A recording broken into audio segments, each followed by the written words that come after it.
What's going on YouTube? It's your boy the D here, aka the Black Wizard King, aka the captain of the Green Praying Mantis? Something? I don't know, man, something. But anyway, the reason why we're here, because as y'all know, I've been doing my recap videos of series I have stopped reviewing, apparently for a whole damn year. Yeah, apparently these recaps I've been doing for My Hero Academia and Black Clover, a year. I checked the dates on the chapters because I used to do them all on the day they came out. A year. But anyway, so, did the math. I have 41 chapters to do. So, instead of doing what I did for My Hero Academia, which I have no time for, today is New Year's Eve, and I gotta get a haircut because I want my girlfriend to think I'm sexy, and I start a new job next week. But that is not the point. So sit back, relax. So instead of doing notes, which is going to take me the rest of the day, tomorrow, and probably the next day like I did for My Hero Academia, I've got the Viz app pulled up. We're going to go from chapter 276 all the way to 317. And then I'm gonna see y'all next fucking week when we get the official chapters. And without further ado, let's go ahead and get right into this. So I'm pretty much gonna be reading, like pretty much reading along, speaking with you, and yeah, that whole thing. All right, we got chapter 276, Boris. This is the next chapter from the one that I actually reviewed. Anyway, Finral's older brother, Langris and Yuno start their fight with Xeno or Xenon, something. Fuck. So wind magic and spatial magic versus a guy with both bone magic and space magic who is possessed. So they're trying to give it to him, but unfortunately Dante's able to stop them using a spatial magic where he dominates all the mana. But then Bell is able to give Yuno another spirit weapon. He does his full spirit dive, which his crown is full now, and he has Boris, which is an axe weapon that he doesn't even use the cut. He uses it to bore Boris through his opponent. But this is anime and it does not work. So he tries it, but it doesn't work. So then we flash over to Vanica, who's using a couple of the new 8 Shining Generals to actually fight against both the captain of the Aqua Deer and Char. Good old Char. So they're going in, using their magic in tandem, but it's kind of not working. So, because yet again, as the Qlipoth gets deeper, their magic grows stronger. So then we flash back and learn that Char is actually a genius, because while she was training in the Heart Kingdom, she was training one of the Spirit Guardians and, studying the runes, and she was acting natural at it. And turns out she was able to actually combine the runes with her curse to actually come up with a new mana method. Modified Briar Magic, Blue Rose Paradise. So pretty much what this does, it allowed, the stronger the curse, the more powerful they get. They absorb curse magic, and Magicula takes exception to that and starts to kind of try and turn up. And then Char uses her true Briar Magic, which instead of her roses being blue, they actually turn red. And she can use both blue and red thorns, the Queen of Briars. So now, Magicula, who's, I think she's at 50% possession, tries to fight back, but unfortunately, yet again, that Queen of Briars spell, Char ain't having that shit. See, that was chapter 277, chapter 278. Now, these motherfuckers are supposed to be siblings. So this chapter cover for 278, all these motherfuckers are naked, covered in blood, and just, yeah, no. But anyway, chapter 278, Undying Bodies. So we flash over to where Noct and Jack are actually fighting Dante. So Dante pretty much isn't suffering any injuries from Jack's lunatic slash from his death scythe magic. And apparently Boris, the guy from the Diamond Kingdom, his sorcery science has improved Dante's regeneration to the point where like immediately after being cut, he instantly heals. So Dante just starts getting possessed by his devil. He's like, you know what? If it ain't anti-magic, it ain't shit. Because the only thing he has is a scar caused by Asa's anti-magic. And even Noct is like, okay, this is going to be a bit of an issue. But as we know, Jack's magic, the more he cuts something, his blades absorb the properties of that magic, allowing him to cut it.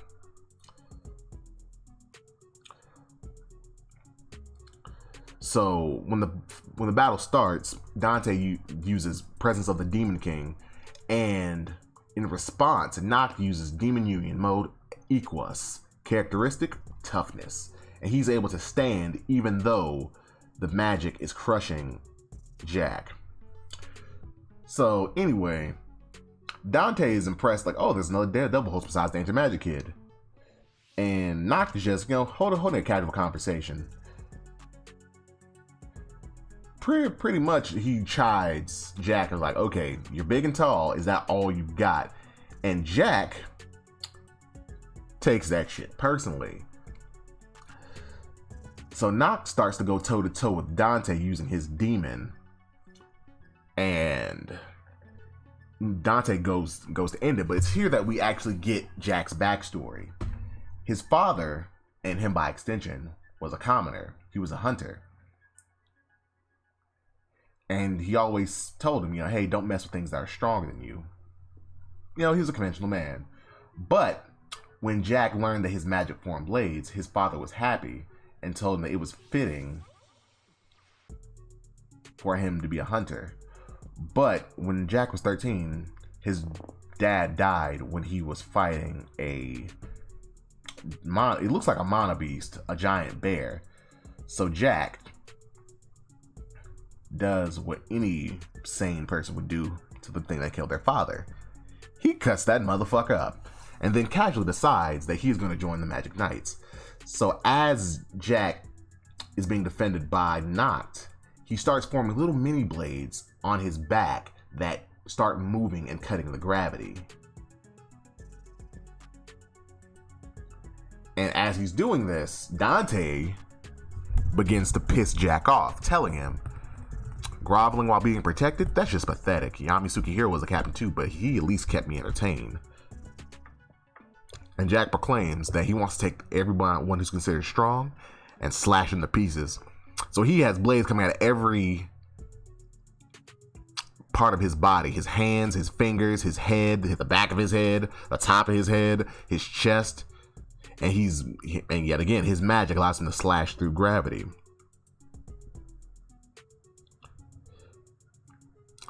And eventually, at first Dante's letting him slash him like, you can't hurt me. But unfortunately for Dante, yet again, he doesn't get it. His blades take on the characteristics of whatever they cut. So eventually he does lasting damage to Dante.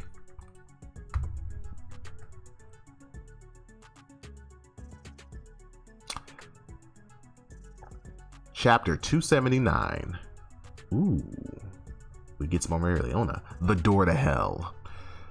So anyway, pick up where we left off at the end of chapter 275 with her smacking the absolute shit out of this giant ancient demon. And then that's where the Black Bulls, their other squad, I guess their other squad mates, the humans who were working under Licht while he was trying to destroy the kingdom, they arrived to give them help. So one of the castle guards, he talks to, one of the revolution guards, talks to the guy who sent the message to Yuno in the first place, and he tells him that Yuno has become a skilled wind mage, and tells him that he's the very image of his mother, and he's got his father's strong heart. So we cut back to the battles, and it looks like everything's going fine.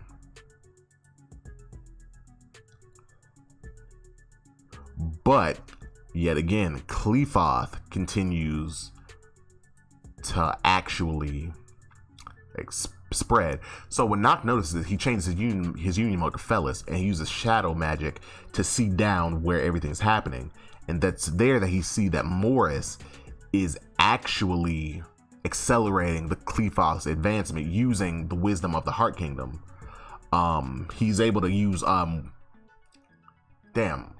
Lolopeshka. He's able to use her ability, to see the records to actually be able to accelerate it. So that's what's happening. So then we see that Boris is also devil possessed, and he opens the gate of the underworld, and that's when we see two supreme demons appear before him, pushing him and Jack back.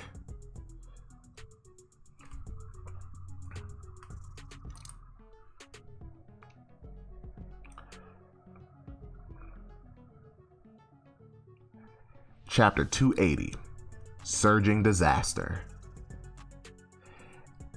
Standing before the two demons, even Noct's demon Plumed is shaking. He says that they're from the first layer of the underworld and they're supreme demons. And he says that he assumed they'd be as strong as the Dark Triad, but he says there that they're even stronger on a different level entirely. And out of the castle, a bunch of mid-level demons just pour out of the castle in all shapes and sizes. And even the devil that Meryleona was fighting gets back up even after being destroyed.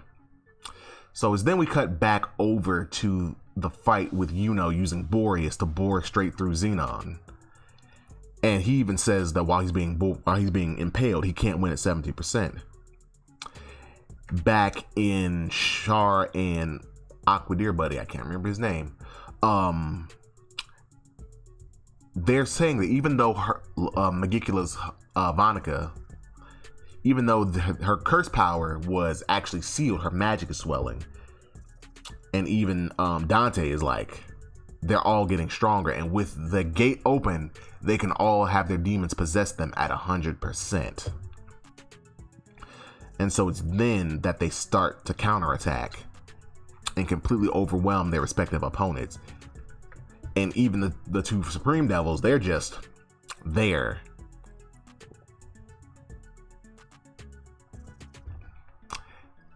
And even Noct is saying that, Plume is going to die with him. So that's the only thing they can do.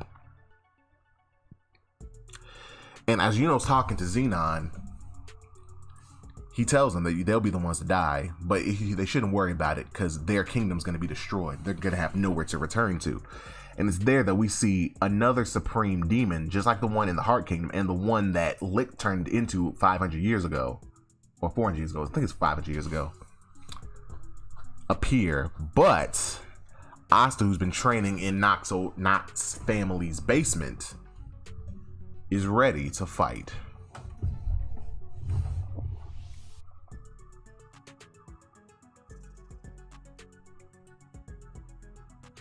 It's here that we get a little explanation from what demons are actually.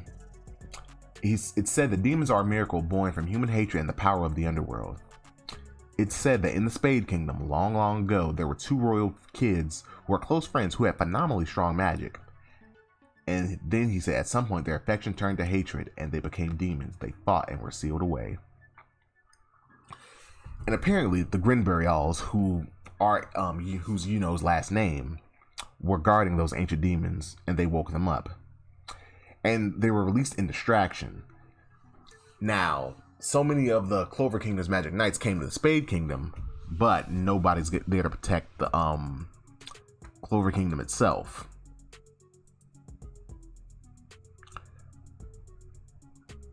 And apparently, even these demons, they absorb mana through their wings, which allow them to get more powerful. As the demon looms over the Clover Kingdom, Julius, he actually asks, damn it, what is his name? The guy with the scales. It's been a while. He asks him to affect his body so he can turn him back. Now, the purple orcas are trying to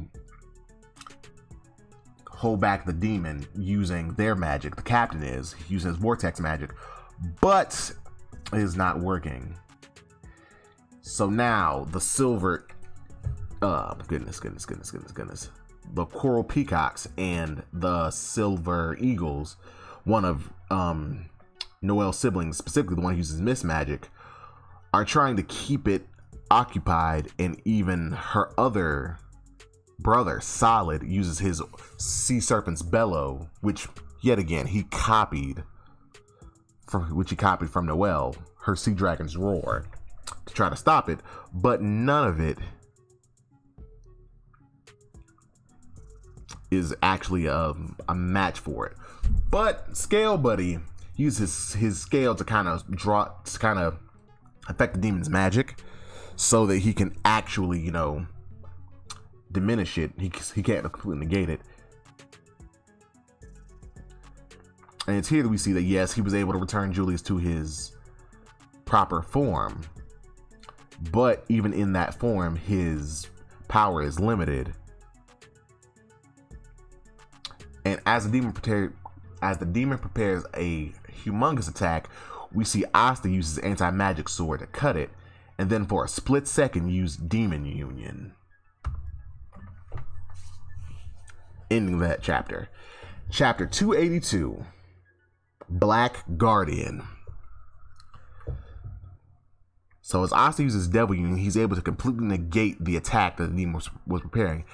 And even all of the... Kira, that's his name, Kira. Even Kira and everybody, they're looking, and they're just in awe that Asta was able to just negate that humongous magic spell. We cut back to Yuno, and Yuno's like, oh, don't worry. Unfortunately for you, the Clover Kingdom still has that guy, speaking about Asta. And here we see his Devil Union, which, not gonna lie, it's kind of fire. And see, the Asta says that his Devil Union only lasts for 5 minutes. And that's why I'll take it down in an instant. And it's here that he uses his Black Divider, with everybody onlooking. And yet again, everybody's looking, because especially the Silva siblings, who were giving him shit back at the Star Banquet, and they now have to be like, oh, we got protected by the very guy we downed, which is kind of fitting. But then you got people like Soul and dang, the other guy from the Golden Dawn, the guy with the glasses, can't remember his name right now. But Asta then goes on and slices that thing in half with one slash. And after that, everybody cheers, and Asta is like, fuck it, let's go to the Spade Kingdom. I'm telling you, it's just good to see Asta get his due. It's like, look, y'all clown me, y'all down me, but I'm the one, baby, who's keeping us afloat. That's what I do. But on chapter 283, a huge melee. So the one of Nox's demons that he left with Asta, because Asta's like, okay, you're supposed to transport me. Let's do this. But the little demon's like, he can't do ultra long distance transportation without Nox. And apparently he's telling him, like, we can't do it now anyway. So Asta falls, but he's teleported, and then he looks on at a bunch of feet being the feet of his comrades, and he's like, okay, we can do this. So we cut back over, and the citizens are being accosted by the demons, with the magic defense force, and the rebellion telling them that, hey, we're gonna be the ones to defend you. And they're doing a pretty okay job. We have old girl's gel magic, we have the snow magic from the guy who was trying to help steal those kids' magic that one time, and also, Makusa, and Balto's using spatial magic to help evacuate them. And then we got Iron Ball Body from the green praying mantises, you know, just being there.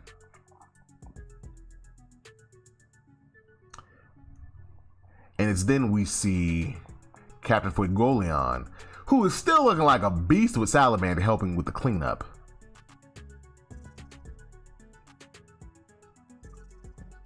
So of course, you know, he's helping as best he can, him and Salamander. But a couple of the demons, as the gate to the underworld's opening, get past them. But luckily, just in time, we see Nero, Luck, Noel, the youngest of the Fuegoleon family. Like, look, man, all the side characters are in attendance. Damn, okay? I can't remember everybody's name. It's been a minute, okay? I haven't been up on my Black Clover, but I want to bring more Black Clover content to the channel because it's a genuinely good anime. But anyway, we cut back to the training arc that they did. Page 284, the ultimate magic. And Dryad, that tree, isn't just a tree. She's got a spirit in her.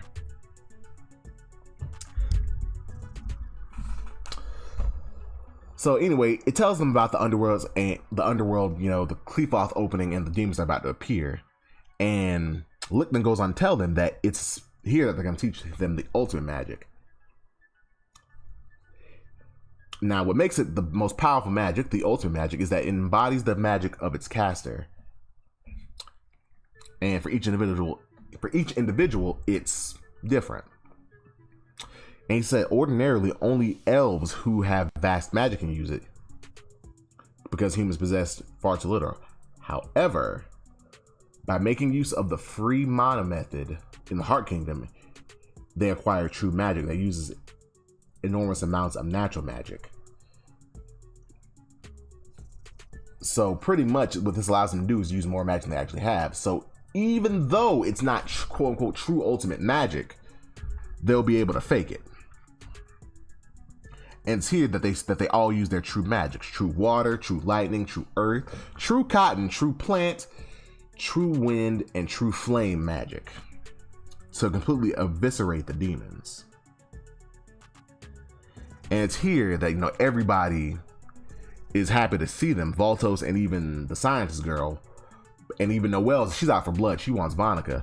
But we hear a voice from the back saying that the low-ranking demon are imbeciles scrambling over each other to get there first.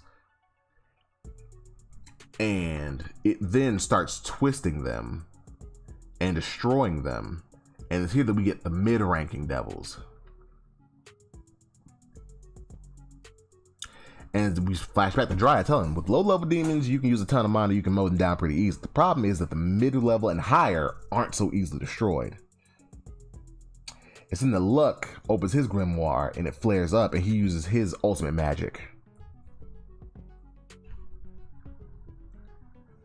So as one of the demons is preparing a giant attack, Luck is able to zip over there, kick off his arm, and behead him and his friends. Ultimate lightning magic, lightning battle fiend. And then Luck chastises them. If you can't see me, this won't even count as a game. So further inside the Qliphotht, we can see that it's both burning and freezing, and we see Noct being impaled by various ice spikes. Yet again, fighting the ultimate demons. Well, the Supreme Devils of the first level.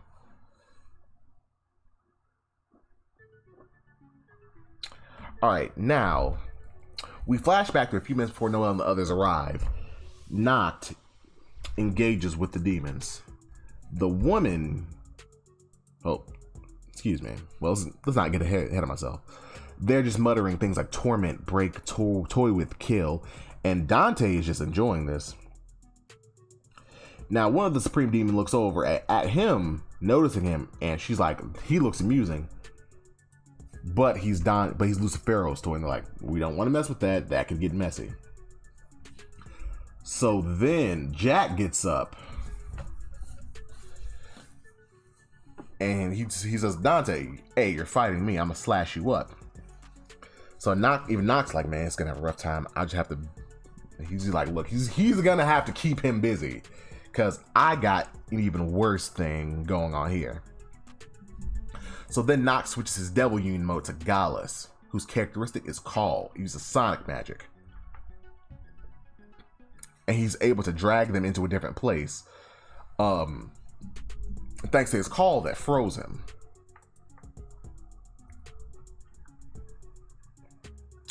So then he uses his Monozone, Dark Prison Hunting Ground. And it's here that he finds their magic to be a little bit more than he bargained for. Because even though he makes clones, and he's able to move fast, and then he's able to switch modes on the fly and hit them, it's just not doing anything.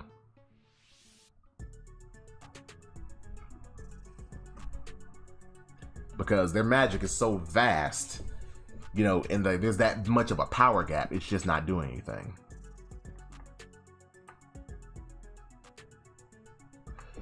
And even he realized, like, look, all I can do is keep evading until I die here in Dark Prison. Now, their magic is fire and ice, and that's also giving him a bit of a trouble. And so then he speaks to them and says that the fact that he can't forgive them and their unjust evil is why he's alive. And he says, besides, even if I die, I don't care. So it's here we finally learn his backstory. The House of Faust, a distinguished noble family, had twin sons. The younger twin was the very picture of a good man. He was beloved by many. He joined the Magic Knights, saving people as a matter of course. The older twin was a bad delinquent. Most people disapproved of him. He used magic arbitrarily and only for himself. So one day they were having a meeting. You won't join the Magic Knights, brother? With your magic, you can help tons of people. The older brother, don't be an idiot. Where's the fun in that? And then we see somebody say, yo, Morgan, speaking to the younger twin. It's mission time, and we see that's Yami Tsukihiro. And so the older twin, Nox, says, well, here's another weirdo. It's crazy that a guy like you joined up with the Magic Knights. That robe is not your look. Because remember, Yami was in the Magic Knights. He was under the Grey Deer back when Julius was still a Magic Knight and not the Wizard King. So Yami then tells the other guy, well, tells Noct, you didn't see you there, guy. You're still in that whole bad boy face. So embarrassing. And he even tells him, you're not much different, you loser. And then Morgan says, you two get along so well. And then to which Yami says, you're blind. Just don't go crazy to the point where we have to haul you in. Knocked. Right back at you. So Nox's hair isn't even black. He was born with white hair. Either that or he dyed it. Because I know in Japan it's a thing. Like where the bad boys will dye their hair like blonde and shit. Page 286. A Night with No Morning.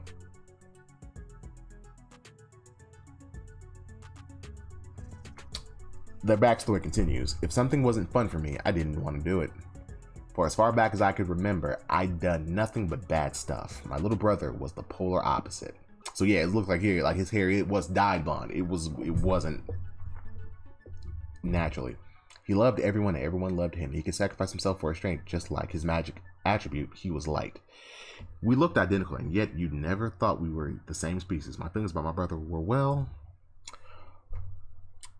around the same time that I got my grimoire, I heard rumors out of foreigner who used eerie magic. Out of curiosity, I went to see him. Him meaning Yami. He was a pretty wild guy, and maybe because our magic attributes were similar, we got along oddly well.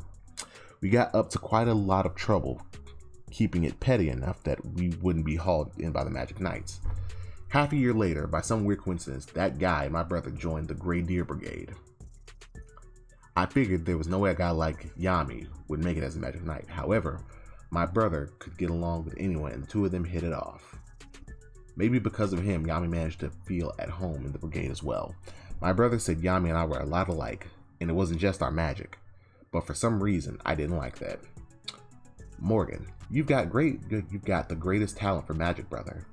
Every time he said it, he tried to get me to join the Magic Knights. What a pain. When we were 18, my parents summoned me. It's kind of late to be lecturing me, isn't it? Just forget I'm the oldest son and have Morgan inherit the title. No, you'll be the one to inherit the House of Faust knocked. Shadow magic.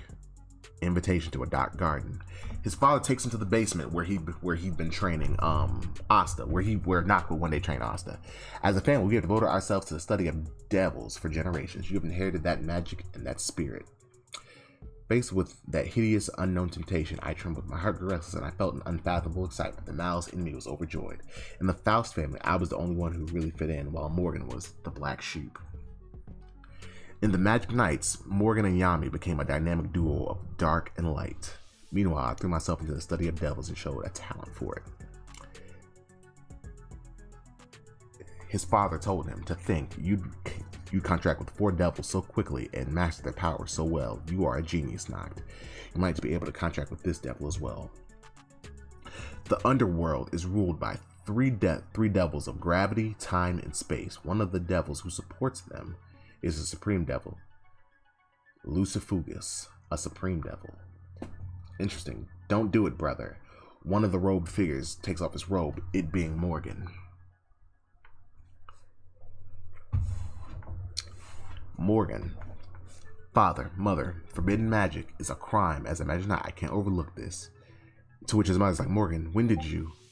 And then Morgan looked at his brother. Besides, more than anything is dangerous. Any more would be. Then Noct cuts him off. Dangerous? That's good. What about it? A supreme devil? I like the sound of that. Life should be this much of a rush. And then he looks at his brother thinking, you and I are different. And he says Yami's token catchphrase, here and now, I'll surpass my limits. And he summons Lucifugus into the real world. But he breaks out in a cold sweat as everybody around him dies. The ritual should be suppressing his power. So what on earth is this magic?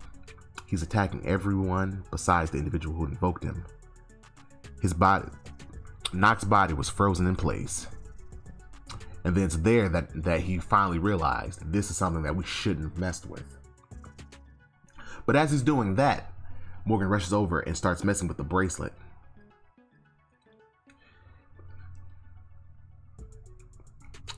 But he fails. And it's there we see that Morgan was struck down. And as his dying words, he said that he always wanted his brother to stand beside him as a Magic Knight.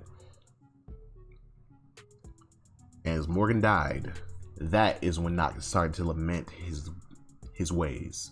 The very picture of a good guy. Straightforward, so dazzling I couldn't even look at you. That was what you were. And I really loved you. So it's then that he began to cry out to the gods that they should go ahead and save his brother. And it's then he thought, don't go spouting whatever's convenient for you at the time. You did whatever you wanted, and now when you're in trouble, you count on the gods? Don't give me that, you idiot. Who in their right mind would save you? And that's when he returns to the present. And that's when he gets up. And yet again, says that he will never forgive himself. And that here and now, he will surpass his limits.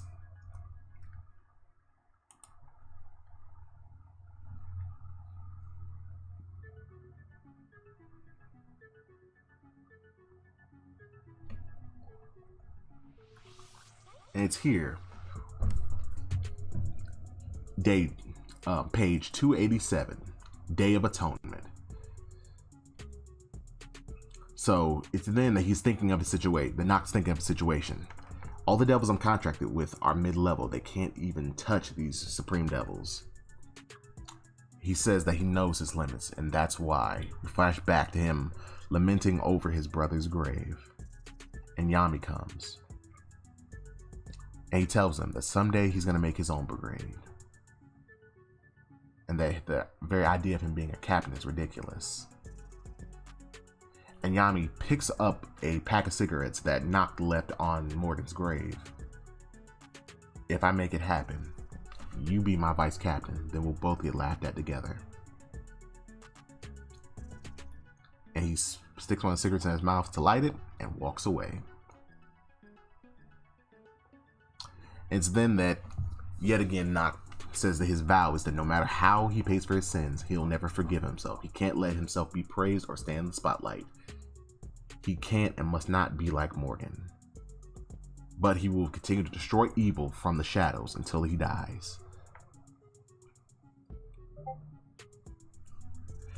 It's then that he cries out to both Plumet and Walgnar. Here, by surpassing his limits and using his talent for devils, he'll make a way. Devil Union mode, Gallus X Felis, mixing his cat and owl-like devils so that he can fight on their level.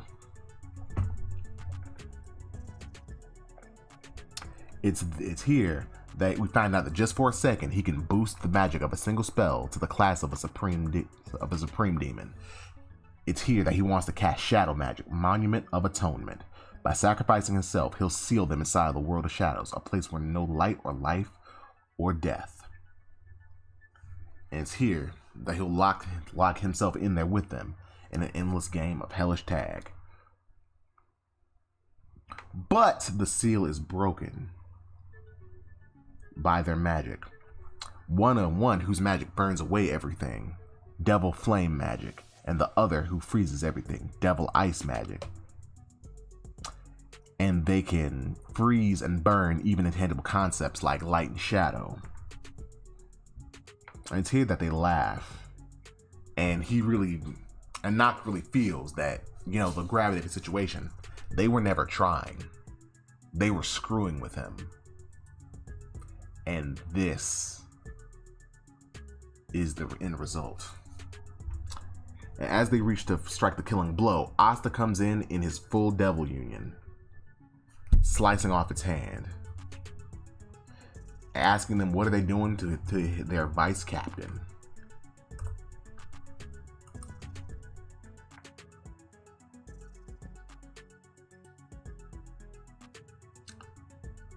So then we see Finral approaching the Spade Kingdom, saying he went along on his own.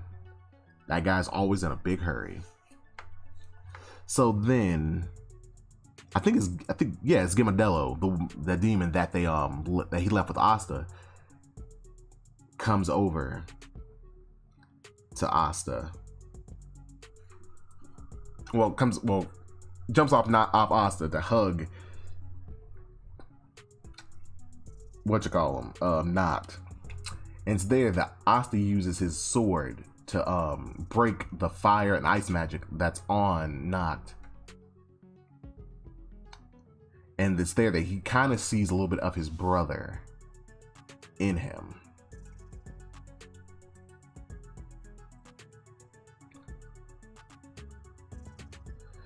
So then, Lieb in Noct's head, he is ready for this, saying that Lilith and Nama are high-level demons. And they're laughing like this shit's funny. And they even tell him, give us a good show. To which Asta uses Black Tornado to break their magic as they dodge his techniques. And it's then that Asta brings out his third sword, the Demon Destroyer, and slashes, I think that might be Nama, the fire demon, with a demon slayer.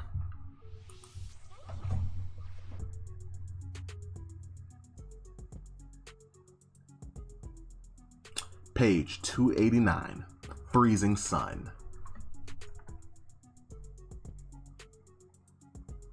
And Lilith confirms that, yes, I was right, that was Nama. And that she says it's a shame that he got her first.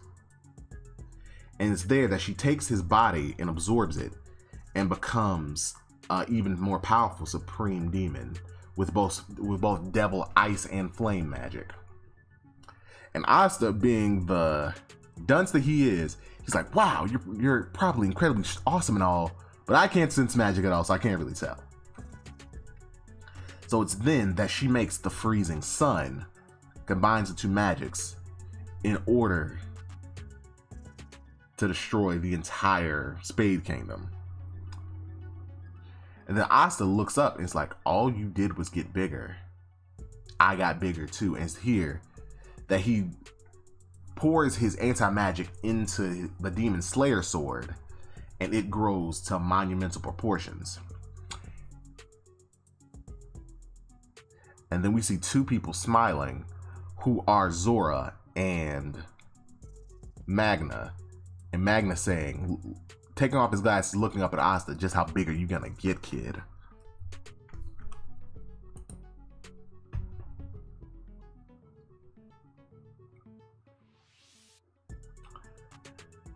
And it's here, chapter 290, the highest versus the lowest. Asta then realizes that he only got 2 minutes left and calls out the Demon Dweller and sends a bunch of anti-magic slashes against the freezing sun, and then goes up and uses his Demon Destroyer.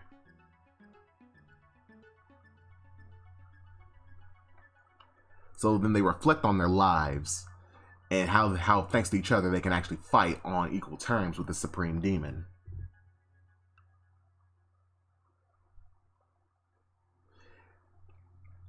And Asta is able to land a decisive hit. Well, before the Supreme Demon has a chance to dodge, Noct is able to hold it using his shadow magic for a brief moment and land the finishing blow, and his Devil Union ends.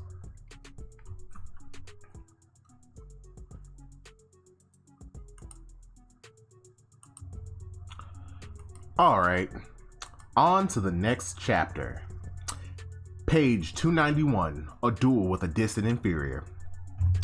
So Noct, being very fucked up, watching the ultimate devil, who was cut in half and its attack being destroyed, crumble to pieces, looks at Asta and tells him that even with his new form, he hasn't mastered Devil Union completely, but he's an idiot and well done.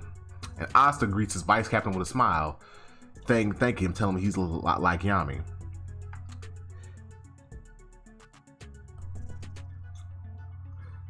And when he hears that he's like Yami, he uses his shadow hands to kind of strangle Asta a little bit. But he then thinks back to the time when he was hanging out with Yami, and he says, looking at him reminds me of who I used to be long ago.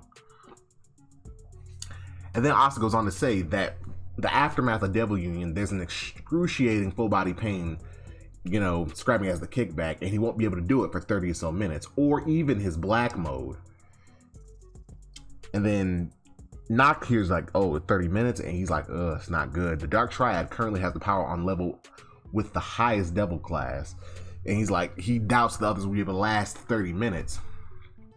So yet again, continue to pontificate to himself, like he's taking stock of everything, because pretty much it's the Rebellion and Fuegoleon versus the mid-demon horde out front. Then you got the Giant Demon versus Mereoleona. In the middle, you have Morris with the center of Qlipoth, who are actually fighting, who's actually got Yami in vengeance. Then you got Dante versus Jack. You have Magicula versus Char and the captain of the Aquadeer. Then you have Langris and Yuno versus Xenon. And he even goes on to say, okay, Morris has the Qlipoth advancing faster than normally would. He's the problem. But first, we need to deal with him. First, we deal with the other three so that they can defeat the Dark Triad before the gate opens, or everything's gonna get worse. And he said, even if Union isn't an option, anti-magic is bound to be useful. So we cut back to Jack versus Dante, and yet again, he comments that, you know, Jack's blade magic is actually matching his magic, but his regeneration has outperformed even that. So he's regenerating even faster than he was when everything started, when he wasn't fully devil possessed. But yet again, it's just not enough. Like a fully 100% devil host versus Jack, it's just too much for him. So anyway, Dante, he's like, okay, let me thank you for entertaining me by killing you. But we see a bunch of ash and fireballs hit Dante. So we see Magna and Zora appear before him to enter the fight. Which, when I first saw it, I was like, okay, Magna, I'm so sorry. You're a cool guy in personality, but magic-wise and strength-wise, hell no. And even Dante's like, nobody's like, you shouldn't even be here. And Jack's like, these are Yami's guys. Why are you even here? So, which Dante has to realize, like, you heard him. Y'all aren't even worth being here. But, like, and Dante goes on to say, like, I can sense your magic. Your magic is way too low. You're commoners. You do not belong here. But Magna says that he's going to take him on all by himself. To which Dante flares up his magic to pretty much say, like, look, you don't deserve to breathe the same air as I do, let alone stepping into the arena with me. And so Magna breaks out in a cold sweat feeling that, but he also says to himself, I know. So then we flash back to Zora and Magna out training. And he's thinking back on how Yami got captured. And he's tired of it. He's tired of his own weakness. He's tired of the things that he can't change. And he's even thinking about, I can't just go back to everybody and pretend like it doesn't bother me. I can't go back with nothing. So he continues to fire off fireballs at Dante. And Dante just lets it hit him. He's like, this isn't even worth dodging. But that boy Dante screwed the pooch. Because there's a magic circle on his chest where the ball hit, connected to a chain. And as he has the chain in his hand, he's looking at it like, what the fuck? And then we notice that he's no longer 100%. He's back to around 50, he doesn't have the crown, or his body's not black, or at least not all of it. His forearms down, his torso, well, like his abs and his face are no longer like completely black, and his horns have gotten thinner. And then Magna's running at him with the other half of the chain, like, this is half? That's completely nuts. There's no way a peasant like me could squeeze out magic like this. And then he thinks to himself, that's why I came up with this spell. Secret Flame Magic, Soul Chain Deathmatch. And he punches him in the face. And Dante's reeling from the punch like, I didn't even feel his first attack, but now I can feel it. So then Magna explains, I put your magic and my magic together, then I split it equally. This is how we'll fight you, ultimate types, peasant or not. Magna, the Black Bull, is gonna crush you. So pretty much his magic, it's pretty much Pain Split from Pokemon. It averages out both users' HP and then splits up between the two of them. Simple, same here. And honestly, I'm surprised. Reason being is you would think that such a gap in magical power wouldn't let him do that, but that's the power of magic. That lack of logic helps him tremendously. So we flash back to 6 months ago where Magna is bowing and begging Zora to help him. Because remember, he went to the training and tried, but he was completely outclassed and couldn't do it. Because even though him and Luck are like similar, Luck is technically a noble, low ranking, but noble nonetheless. And he has that incredible like innate magic sense. But Magna couldn't really fuck with runes on the fly. And I can't remember Boris or not Boris. I can't remember the lightning guardian's name. He even told him like your magic is too low, and he can't, and that's why he couldn't use mana method to fight. So he goes on to say, like, looking back at the Royal Knights exam, he's like, you're a peasant like me. From what I saw, you made it happen. You can use runes on the fly. It's easy for you.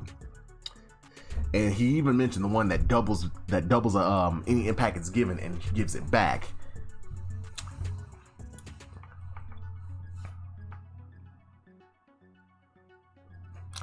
And then he's talking about how Luck's getting even stronger. Because remember, him and Luck are kind of rivals, and he doesn't want to drag the Black Bulls down. He thinks of his father, who honestly they have a lot in common.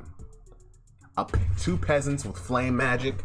So he's just like Zora's dad. So he's like, okay, it kind of, evoked that soft spot of him. So Zora looks at him like, look, man, don't grovel. I'll teach you. Just please stop. And then even Zora thinks like, okay, with him, we might be able to discover something new together. Because remember, Zora can use runes in the mana. And I don't even think it's technically the mana method. I think it's just runes, like giving his magic commands. But, you know, even then, he's still kind of outclassed here too. So then he takes him into a secret base, and honestly, it looks like a fucking mix between a conspiracy nut den and like the lab of a college professor, because all over the walls there are different types of symbols, which are most likely magic circles, and there are papers everywhere, and even on the chalkboard that he has, there are symbols, which, you know, yet again, it's magic, like it's magic research. And he even says like, look, I've been searching for my ultimate self for ages. And Zora then goes on to explain he does use mana method, but in the Heart Kingdom, they put it together on the spot and make it part of the way they fight. And he says, like, in order to do it like that, you need a ton of magic and good instincts and fast reflexes. And Zora goes on to say, like, yeah, I do it, but I can't do it that fast. My magic is low, just like yours. Which is why we noticed in that tournament, Zora set up everything prior.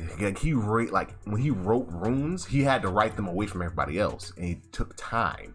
He had to do everything beforehand because, you know, doing that shit on the fly is just not gonna help.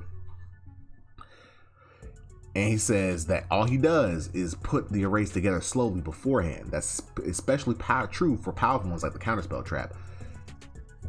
And he's like that peasants have their own special, you know, place in all this. Runes we make, well, runes that peasants make are so puny, they just stick around. That means that they can take a ton of time and build super complex arrays in advance. But he even said, to do stuff like that, you need to know more about yourself and mana, and that's where, you know, the studying is. And then he goes on to say, like, look, you're obviously dumb and impatient. Do you think you can do it? And Magna had to think to himself, he's always used spells without much thought. But even he was able to get into the studying. He was like, the more I learn about mana, the more I know the deeper it goes. It's kind of like the iceberg. It's like everything I've been using has been the very tip top of the iceberg. But as I go deeper, you see how deep that well is. So as he's studying, he's like, okay, with the double reflect spell, he's like, okay, me and that, we just don't mesh, because yet again, it's probably certain runes are better suited for certain magic types. Zora's is ash, so it probably works for him, but fire just doesn't seem like that way. So then he has his aha moment. He thinks about Zora. What about something like this? And Zora, again, yet again, off screen, he explains, and Zora's like, damn, I never even thought of this. He's like, that's really intriguing. Although, he then goes on to say, it's going to take a shit ton of time and patience to make. And we flash back to the present. Well, we see him starting to write it, and flash back to the present. He's still fighting Dante. And it's here that we see it took him a half a year to write this, and we see it all over his body. It's so intricate. There are multiple spells, multiple circles, symbols all over his body, his clothes, his chest. And he says one-time spell that's his alone. And we see a diagram. Let's say Dante with the devil has 1,000 magic power, and Magna only has 2. What this spell does, it takes 1,000 plus 2, which is 1,002. You know, quick maths. But then it splits them evenly, which comes out to 501 apiece. So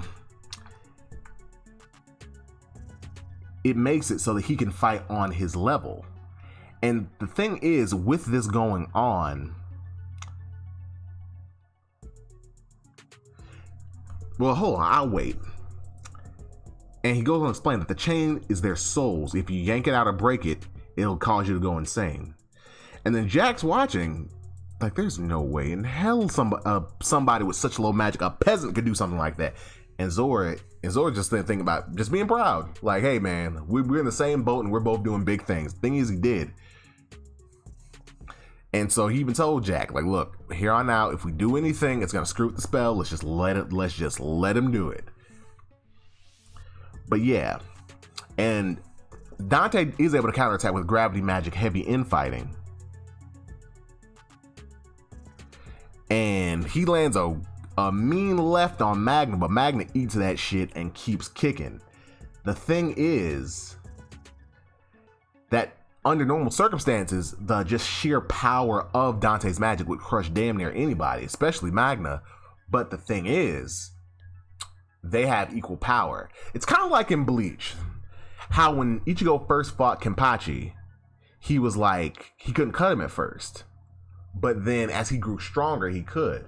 Normally, his magic power is so vast that any attack, from somebody weaker than him would just fizzle out and wouldn't really do any damage. But now, he is actually able to, Magna's actually able to hang because Dante then goes on to use Presence of the Demon King.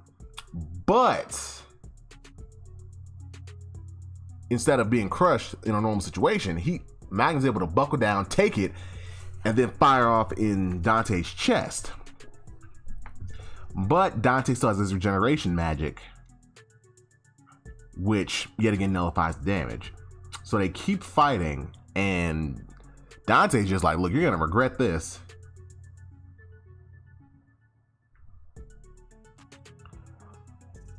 But what Dante fails to realize is Dante has never fought somebody who's as powerful as him. He's probably never even sparred with his siblings.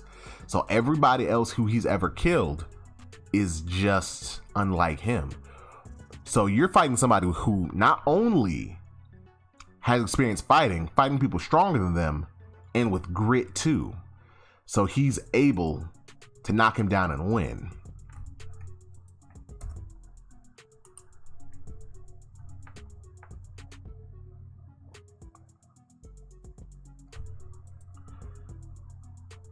So we go on to page 293, Smash Injustice.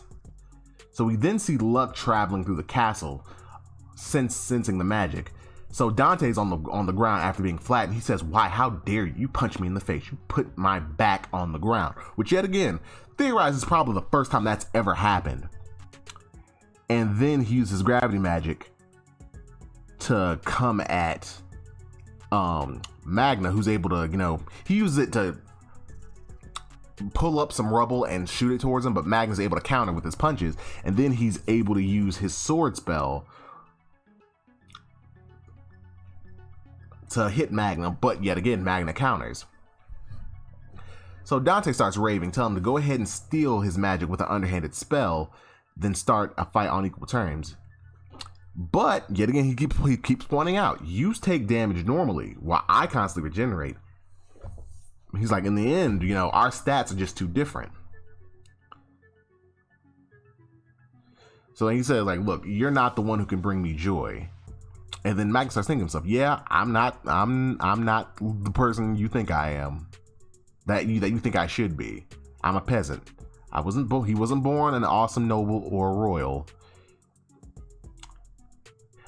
He's like, and he thinks of Luck, who, yet again, correction, Luck is a commoner, but he's got incredible instincts. And especially on top of him being reincarnated as an elf, he got stronger. And also, Asta may not have magic, but he has anti-magic. So then we flash back to Magna talking to Yami. Don't know when this was. And then he asks Yami, why did you let me join? And then Yami just says, well, we have common interests. And then Magna's like, oh, well. But Yami also adds this. You look like the gutsiest one out there. So Magna may not have the magic, but he's got the guts. And to quote Loxus Dryer from Fairy Tail, who quoted Markov Dryer, it isn't always about who's faster or stronger. When it comes to fighting an opponent, sometimes it's just the will to stand up to them. And that's something that Magna has in spades. So he continues to fight him, landing blows and dodging. And let me just tell you, this man's boxing form is impeccable. as a person who knows a little bit about boxing, well, who knows a little boxing, not a lot about it, just I've been trained in a little bit of boxing. But yeah, this man's form is impeccable. So then yet again, he keeps beating Dante down because Dante is hitting him, but yet again, Magna is eating that shit and just digging in and going for blow after blow, whether it be a body shot, whether it be a head blow. He is going in.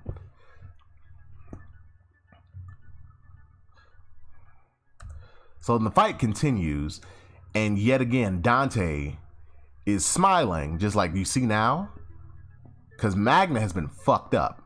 This is reality, unfair, unequal reality. No matter what inferior being like you does, it's all pointless. But Dante's hubris is his downfall, because we see he goes from, I think it was like 50% or whatever the hell he was at, to none. His body's completely human. And he looks and he's like, wait a minute, the devil's power disappeared completely. And then so Dante's like, wait a minute, what did you do? And Magna just starts laughing because he gets it. And he looks at him like, not a thing. You and me are both just out of magic. And so Magna outthought him. Here's why. It's not like on some Shikamaru shit, but it's on some common sense shit, which Dante doesn't have. Because you have to think about it. Dante, his whole life has been blessed with magic. Then on top of that, he was a devil host. So he had the devil's magic on top of that, bolstering his own. And so Magna just says, look, with your monster magic, you've never run out.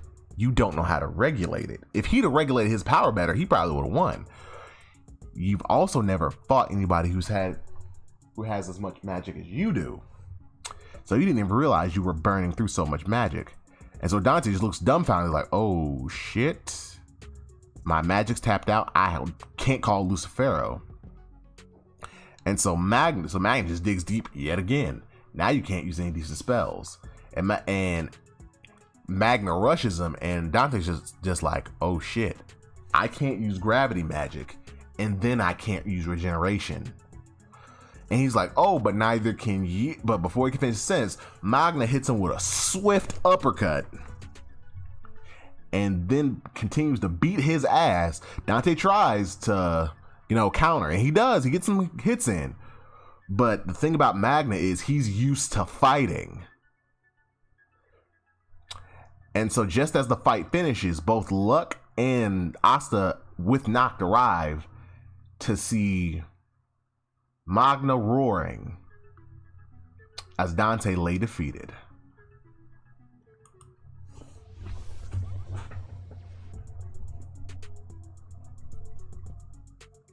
Page 294, as promised. Magna's about to collapse, but Zor comes to catch him. And even Magna and not Magna and Luck, Asta and Luck go over to congratulate him. And then Jack, from he was staying out of the fight. He looks on. He's like, he's a commoner. Well, Jack himself is a commoner. Even so, I was so strong, I worked my way up to captain. I won't lose to nobles or to royals. And Jack even goes on to explain that he actively added commoners to his brigade.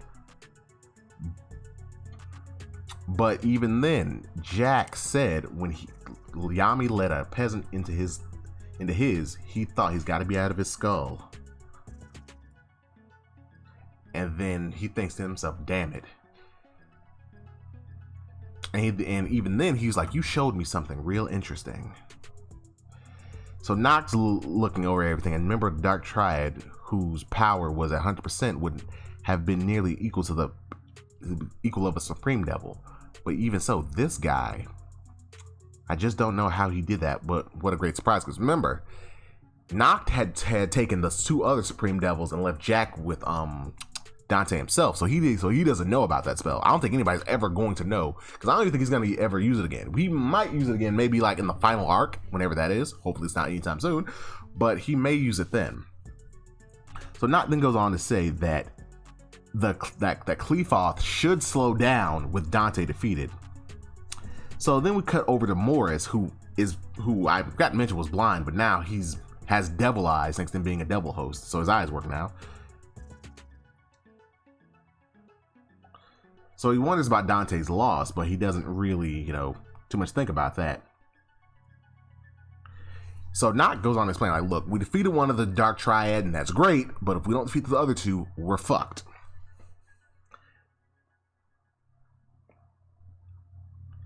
So they have some recovery suites to help them, recover their magic and everything. So Magna, Luck, and Asta, are recovering their magic along with Noct. So it's then that they decide to leave. And Dante, his body contorting and twisting in different ways, and who's barely even speaking, any coherent English, is looking like, who's looking like he's out for revenge. But from the dark hallway, we see Jack emerge. He's like, oh, just what I'd expect from an almighty Dark Triad member. The speed of your recovery magic is no joke either. But you can't control your body currently, because you're running wild.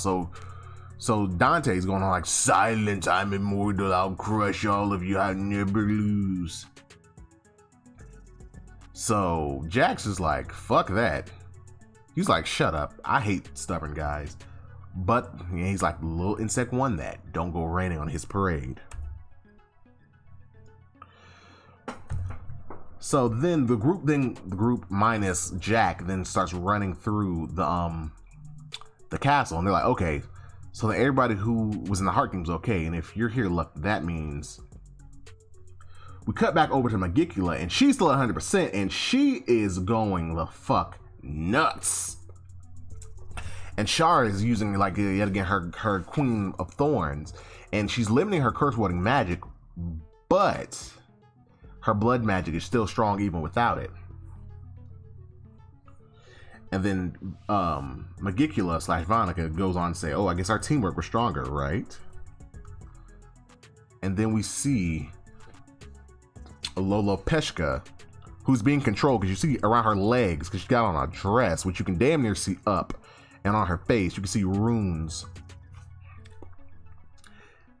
And then Magicula says, I just knew you'd be amazing if you got serious with your attacks. Going on an all-out rampage feels fantastic, doesn't it? So then the captain of the Aquadeer then uses his picture magic, subterranean giant. But Lola Peshka is using her water magic to guard. So, and that Curse is making her water magic, which is already strong, even stronger. So Shar then, she flashes back to when she was under the control of the elves, and she's like, hey, I remember how it was to have my body stolen. I'm gonna save you. But she's impaled partially with Magicula's blood magic. Like I said, it's Magicula / Vonica, so I'm just gonna, it's gonna be one or the other. So she's like, Vonica's just like, why can't you enjoy this fight? Because you have to remember, she's a fighter, but she doesn't fight for things. She just fights for the enjoyment of it.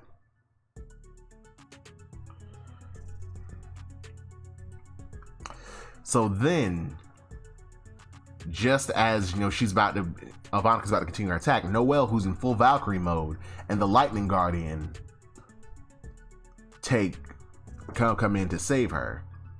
And so Vonica sees this, and she is just tickled the fuck pink and happy.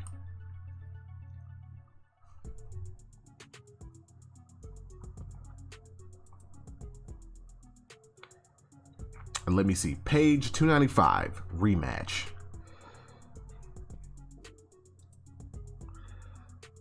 So they succeed in pushing back Vonica, and Noelle is pissed because seeing Lola Peshka be controlled is not something that she's, gonna take lying down. And she has Undyne, the water spirit, with her to help her, take her down.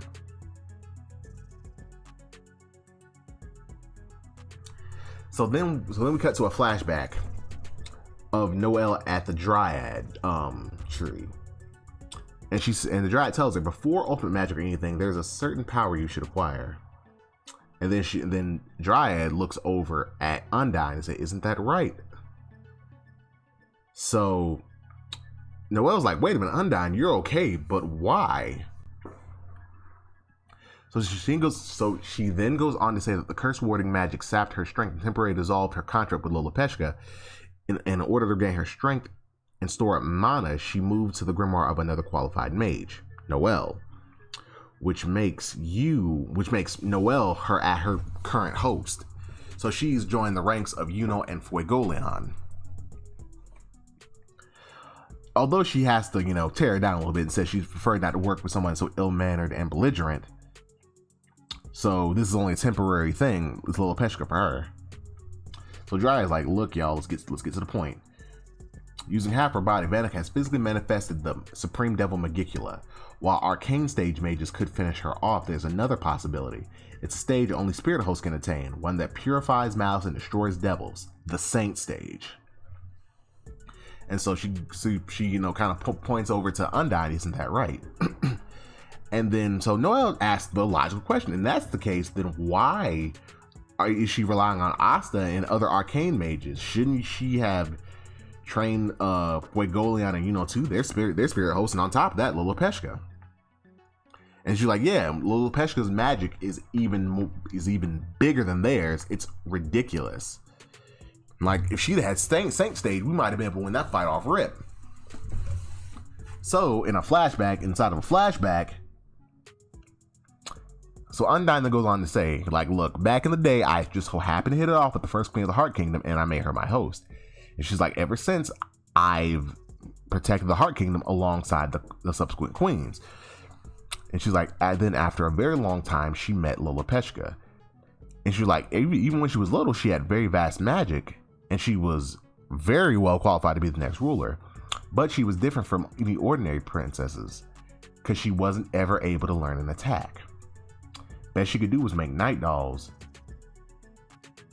and use spells that looked like attacks. But even Undyne was like, I knew she'd never be able to reach Saint stage and be able to destroy devils that way. And she's like, her kindness is far too vast for that. So then she was speaking with Lolopeshka, and Lolopeshka was like, hey, I'm a failure, I'm sorry. And then Undyne told her, it's like, no, your kindness is my pride and joy. Don't worry about it. And then she made a deal. I'll keep quiet about the Saint stage. I know it's selfish, but it's what I want. Even when Devil Hosts appeared in the Spade Kingdom, even when Vanica came after her, I wanted to keep Lolopeshka away from the fighting. So she knew about so she never told her. And she says that she wanted her to stay kind. And then she starts crying. But as a result, she was cursed and then kidnapped. I was wrong.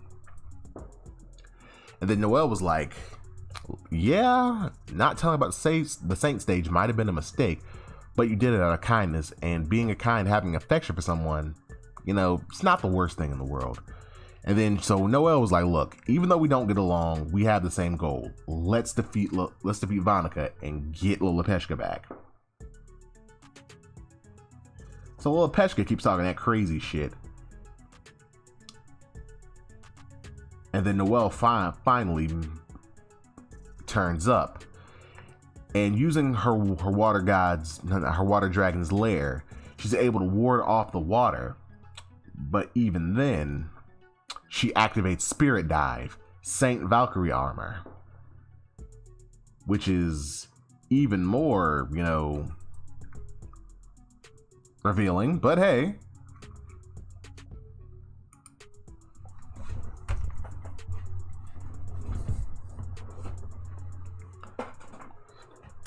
page 296, the Sacred Valkyrie. So Vanica seeing this, she is just chills.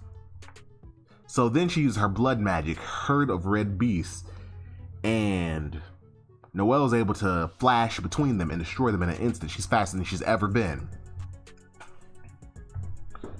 So yet again, Vanica, being who she is like, I've been waiting for this. And even Char and the captain of the Aqua Deer are just like, whoa. But even Undyne's telling her, like, don't take your time. Let's finish this. So as she's fighting, you know, she's pushing her back, but it's still not. I mean, she's doing damage, but she's not like finishing it with every hit she tries to get in. And then Vonica thinks back to, like, this is not the first time I've got this. How long ago was that I felt like this? So Noelle's about 15, 16. So she thinks back to when Noelle was young, and this kind of puts a timestamp on it. About 15, 16 years ago, Vonica became Magicula's host. So Vonica thinking she wanted to try out the devil's power and go completely wild. And she said she's heard of this woman who was said to be the strongest anywhere, and she'd gone and secluded herself. So she snuck out of the spake and went over to have some fun. And then she's like, you know, hey. So then we see her. She's, I don't know, I think it's be about 20% or something. It's just her upper right side. She's got two wings, but her upper right is the one that's, you know, devil possessed. And then she says Asir. So she's thinking back to when she fought her mother, who was in a similar Valkyrie armor. So then Vonica pulls some bitch shit, and we see a young Nozel who's holding Noelle. You know, who they were hiding in the bushes, but then Noelle started crying. And so Vonica threatens them, and Asir, rightfully so, goes the fuck off. And she tells him, let me tell you what the strongest thing in the world is. It's a mother protecting her children. And she immediately, before Vonica's able to react, runs her through. But at the same time, Vonica uses her curse warding magic on her. And then she said that back then, she'd taken a lethal blow and Magicula told me to run, so I did. And then Vonica uses another red beast, but Noelle fires back with a Saint-enhanced Sea Dragon's Roar. And she's able to come out of its mouth and pierce Vonica with a sword. So instead of using the lance, she uses a sword, which is cool. Because we all know Yuno uses a sword and axe, and we'll get to it.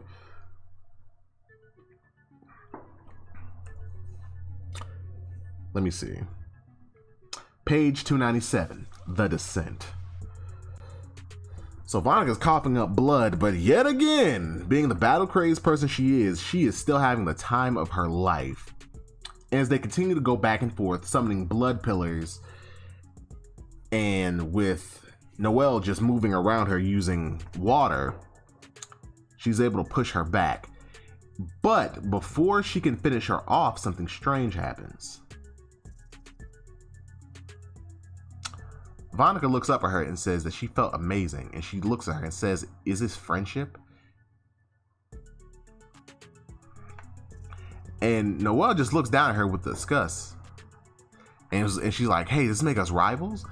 And she's like, "Let's see who's stronger." And Noelle's just coldly, this is one of the times where she's being a bitch that I can get down with. She's like, as if there's no way you being arbitrarily satisfied is enough to settle this. And she's like, "I'm ending your ass here." But then she hears a voice. "You are really intriguing, Vonica. However, this won't do." So Noelle backs off, and like there's something black coming out of Vonica. And Noelle, sensing this magic, he's like, Now, the voice goes on. "Lucifer and the others haven't noticed us, and there are the souls of 3 vastly powerful mages of the same sex here. The preparations for my descent are all in place." The flowers start withering away, and even Shar is looking on because she's feeling the power of this curse magic. She's like, the curse, it's impossible. And then the black, energy coming out of Vonica begins to form a body, and it is Magicula in the flesh, who looks like she's covered in titties. I'm not gonna lie, like Vonica's body's damn near all black, and Magicula looks like a doll sitting on her shoulder, but this woman looks like she is made of titties. I don't know, it might just be me, but those look like a bunch of long ass titties. But anyway, she then goes on to say, I've been with Ivanica a long time. I do sympathize. However, once Ivanica and Lolopeshka die, my manifestation will be complete. So then the Lightning Guardian, the black, magic starts to mess with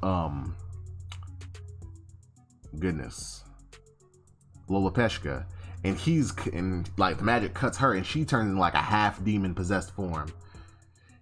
But she says, before all that happens, I'll let you brawl one more time. If you all die together, you won't be lonely. Isn't that right, humans?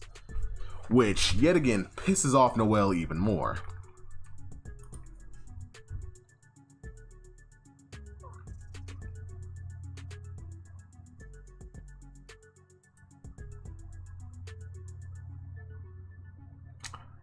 Yet again, it's like that one meme, titties, but like, bruh, this woman is made of titties. Is that a tongue where her legs are supposed to be? It might just be me, man. I'm not even trying to be nasty. That's what it looks like. It looks like a bunch of long ass titties. But anyway, page 298, Transient Life. So yet again, everybody's been told, like, okay, as long as the gates of Qliphoth don't fully open, demons can't manifest. But this bitch is here. So even Noelle's like, wait a minute. Only one gate's open. How the fuck are you here? So then Magicula goes on to explain. Oh, the gates are just insurance. My true goal is to manifest through the curse warding magic, malevolent femcantation. The spell calls for strenuous preparation and sacrifice. It's been quite difficult. She goes on to explain. I see Silva, a Clover Kingdom royal, cursing her death allowed me to partially manifest in Vanica's body. Then there's Vanica, a gifted devil host who made a contract with me, a supreme devil. I don't believe that's the case. We're going to talk about this once this fight's done. Because she is near death, I am able to emerge like this. Granted, it's still incomplete. And then Lolopeshka, Queen of the Heart Kingdom, when Lolopeshka and Vanica die, I will completely manifest in this world. And then the devil-possessed Lolopeshka uses devil water magic, Hydra of Darkneros. And they sense the dark magic and like, what have you done to her? Oh, McGeek's like, oh, nothing much. Only tinkered with the curse a bit and made her a devil. I thought I'd give her some good memories before she died. So then Noelle summons her dragon, but the curse magic coming off of Magicula is enough to just dispel it, just dispel the dragon. And her magic, curse warding magic, decaying world. And she even tells her, in my current state, the speed and power of this spell's effect are beyond comparison with what they were before. So then Shar, interjects as if I let anything go your way. And then Magicula just looks at her, yet again, unafraid, unworried. And she even tells her, you were the first one who ever managed to oppose my curse. You were quite splendid, Queen of Briars. So then the Aquadeer captain, he's like, he gets in the way. He's like, I have to protect Charlotte no matter what. Noelle's beautiful spell has inspired me. Picture magic, Twilight Valhalla. While Magicula counters with curse warding magic, Unbound Slave.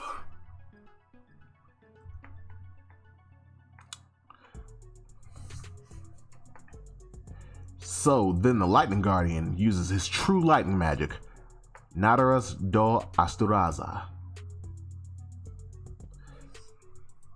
So he recalls a conversation with Lolopeshka, in which he was listening in on her not being able to use attack spells, and he then goes on to say, I decided I would become the strongest offensive mage in the Heart Kingdom in order to destroy all our enemies in your place. He goes to strike, but he hesitates, and the now demonized Lolopeshka goes to run him through fully. So as she notices, her spirit dive comes undone, due to the stress and everything. And Magicula just declares she's lost.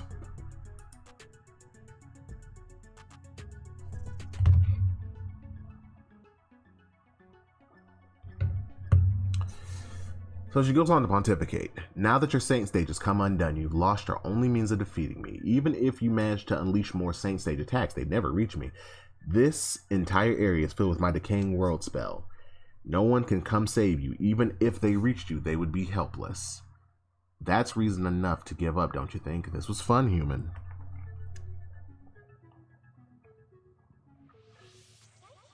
But, and his name is Gaja. I finally remember that guy's name, Gaja.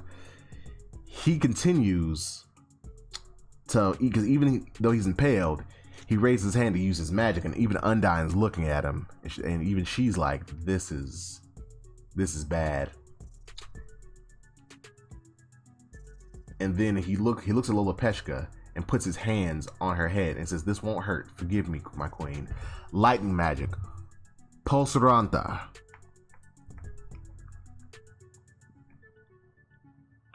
And then he's thinking to himself, because that was just meant to shock her nervous system so she couldn't move.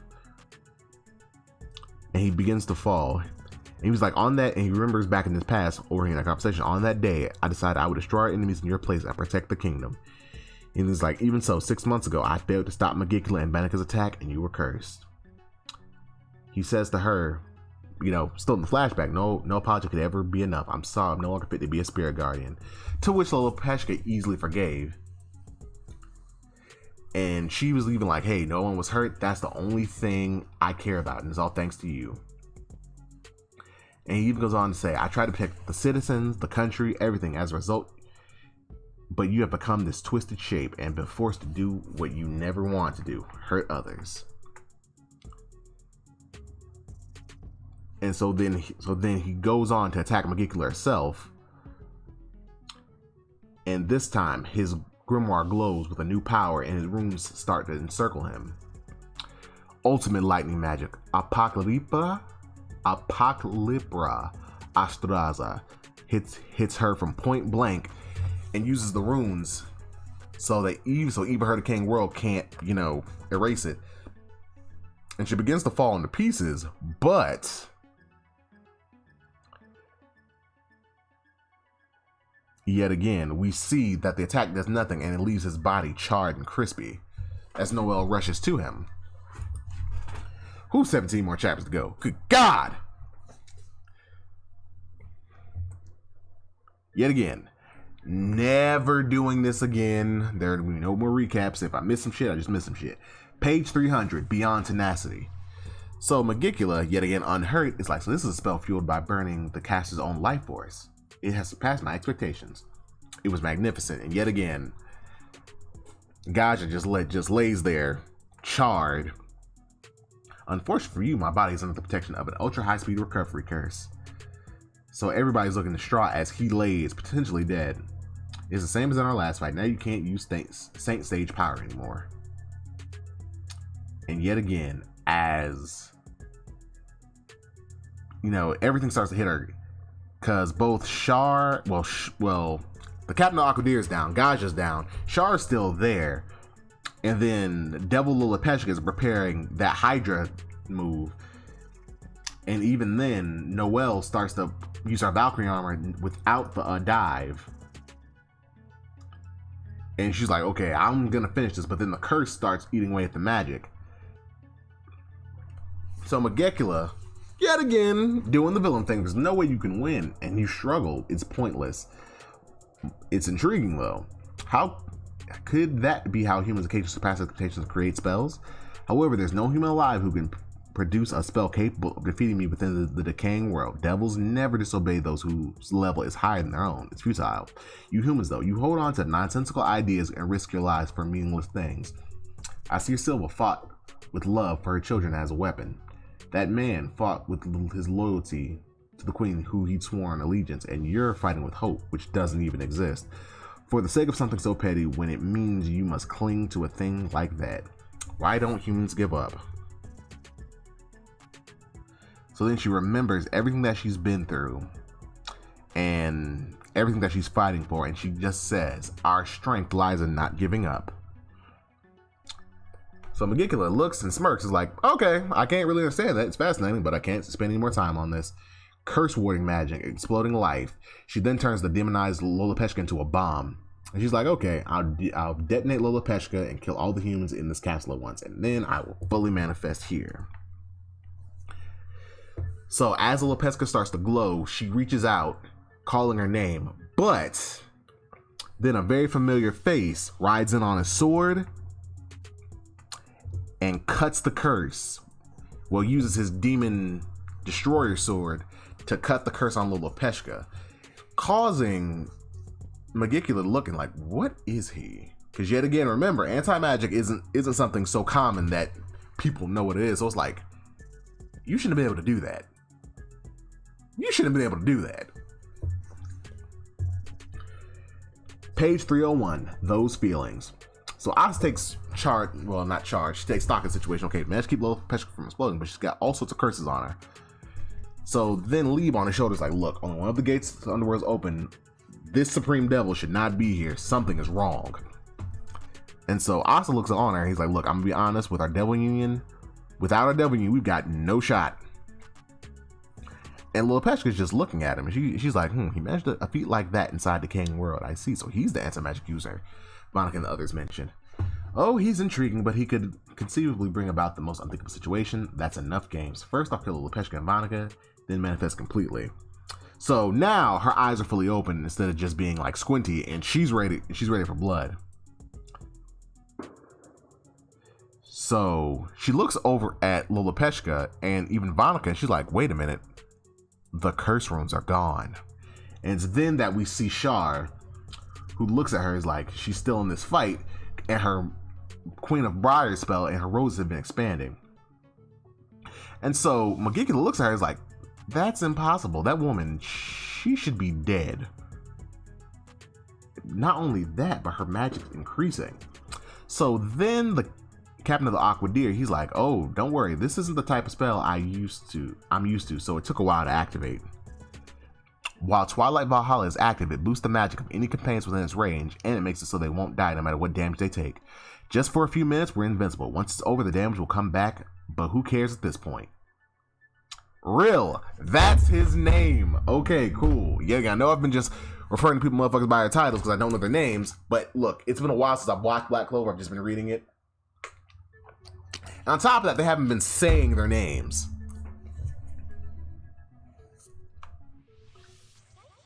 And then Real goes on to say, like, look, he's thinking, like, if Asta hadn't showed up before that explosion hit, we'd have been dead. So Magicula is just looking like, okay, individually, they're utterly insignificant, but when they combine their strength, they can do all this. And then she calls them fascinating. So then she rains down from her titties, and she says, dark disciples who died to amuse Vonica and myself sleep below the tower. I will imbue them with the power of devils and that of Asir Silva and Vonica, whose souls I hold, living corpses of blood and steel. So she creates a bunch of zombies with blood and steel magic. Which, I'm not gonna lie, it's kind of dope. So not only did she kill their mother, but she has her soul and she can use her power. So Rel goes ham with his picture magic as well as Char with her Briar magic. So Undyne gets Asta and Lopezka, and she's like, thank you. And Asta even tells, he yells in the well, like, look, I'm kind of spent. I don't have enough power to help. You gotta kind of do this one on your own. So look, so yet again, being the tsundere she is, Noelle's like, wait a minute, what do you mean? You just got here. And Asta's like, you can totally handle this.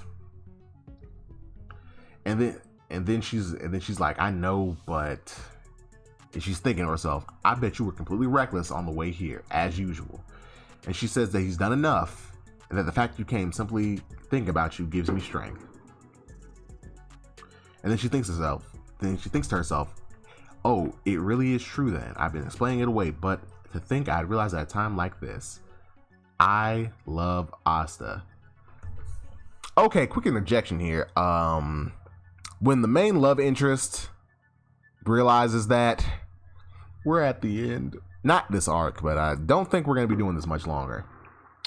But anyway, yet again, after this fight, I'm going to explain the theory I have. Anyway, And then she says that she'll focus on killing Magicula for now. This is the battlefield. No time to think about that. And activates her final Saint stage.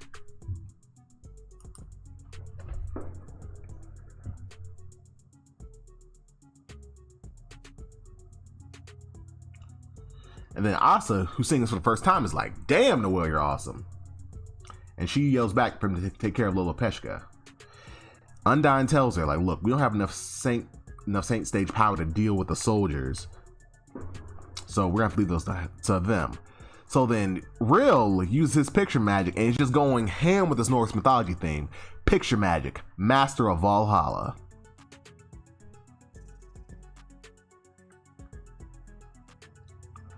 And so Shar was like, oh, I'm nowhere near done with this. True Briar magic, Crimson Vine Spear. Magicula, in the heat of battle, humans are evolving even further. I knew it. You really are the ultimate playthings.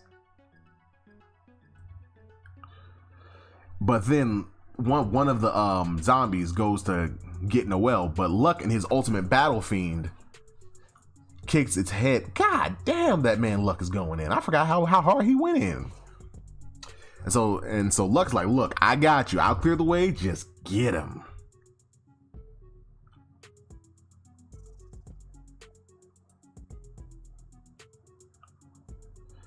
And it's then that Rill's like, man, if we only had one more lightning mage, it'd be even better. And then Gaja stands up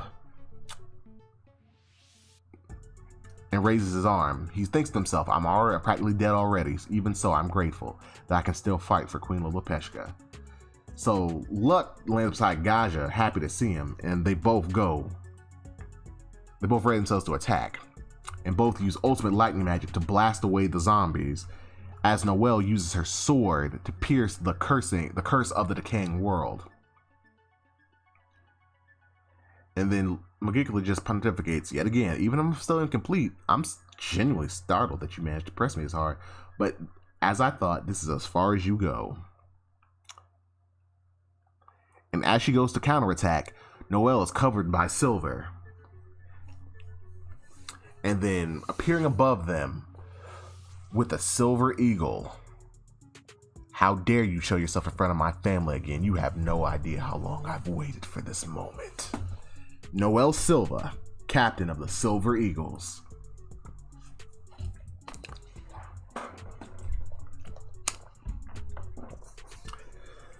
Page 303, Glad Tidings. We flash back to the battle with Aesir, and Nozelle's having a flashback. He sees his mother in the aftermath, and he thinks about how he couldn't help her. After the curse was settled, her mother rapidly wasted away. The members of our family knew nothing. They assumed it had to do with the recent birth. Oh, speaking of which, I'm gonna talk about this, because this makes no fucking sense. I might make a separate video on this as well, but I'm gonna say some things here. So he then explains how the curse works. When the curse warden spell was cast on Mother, I was hit with a secondary effect. If you tell anyone that Magicula had a hand in Aesir Silva's death, you will die. If you talk about it, the one who heard you will also be struck with this curse. The spell will spread like a disease. So pretty much, the spell made it so that he couldn't tell anyone, lest he kill himself and them. And then he went to visit his mother on her deathbed. She said, Nozell, that's enough. Please stop. If you keep this up, your life will be in danger as well. And then he tells her, but it isn't that easy to get stronger. Don't worry. Apparently he's been training himself to death at this point. All of you, one day you'll become stronger than me, so live. 1 year after she was stricken with the curse, Mother died. For that year, all I could do was watch helplessly. At the grave, he watched on and looked at the cross that bore his mother's name. I want to get stronger so I can avenge Mother someday, so I can protect my siblings. Nebra and Sala are growing stronger as well, but they'd be no match for an opponent like that. And Noelle, if there's no chance that she'll get stronger, it would be best to shut her away. And then we remember some of the exchanges they had. Failures like you aren't needed on the battlefield if she's just going to end up feeling the way I do. I should distance her from the fight. Why did mother have to die giving birth to someone like you? You killed our mother. No, I killed her. I'm useless. I couldn't do a thing. I was afraid of losing more, and I ran. I'm a coward. I'm not confident or determined enough to protect anything. At this point, I have no right to involve myself with you. So he thinks back on how to actually gain strength. He says the logical move is to strive to become Wizard King. And he looked back on some of the battles, and he even said how he can't die. And he even goes on to say how he's managed to fight opponents with wicked magic like the devils in that case for the sake of the time that's bound to come. I give my thanks right now to everyone present. At last, we meet again. So Magicula, yet again, being the asshole she is, like, oh, it's a touching reunion. Is that what this is? I'm sorry, but we devils do not possess that sort of emotion. So he thinks back on it, and he even tells her, don't think that you can block this attack so easily. And then he thinks back on how his mother told him about his magic. You have the strength of steel and the flexibility of water. And she tries to regenerate, but she's like, her blood is fizzing. And she says steel has gotten inside her. And his attack breaks her apart completely, and her heart is exposed. But she, even with just an eye and a heart, is like, you can't destroy the heart of a supreme devil.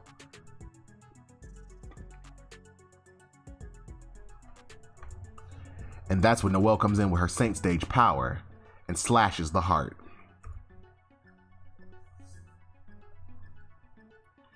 So in the aftermath, Magicula disappears, and the soul of their mother appears before both Noelle and Nozel, and hugs them and tells them that she's proud of their strength as she fades away. And that ends chapter 303. Okay, really quick, two things. That's bullshit. The reason I say that's bullshit is because if he knew that it wasn't her fault, he wouldn't have treated her like that all those years. Or let their siblings treat her. He would have said, look, it wasn't the birth. Or let's say this, rather. Even if he allowed everybody to think it was the birth that killed her, he wouldn't have treated her like that. I know he's trying to say, like, man, I had to push her away. It's like, dude, you could have pushed her away, but not let everybody treat her so horribly. But that's just that. I might make a whole video on that. It's kind of weird. Well, it's kind of stupid. But anyway, back to the matter at hand. My theory, Magicula isn't a supreme demon. Now, the reason I say this, it's said that the underworld is ruled by three demons. One of space, one of gravity, and one of time. Magicula is a curse warding demon, not a time demon. Xenon has the space demon. Dante had the gravity. Magicula was just there, and the time demon is unaccounted for. So I think I know who we're fighting next in the next arc.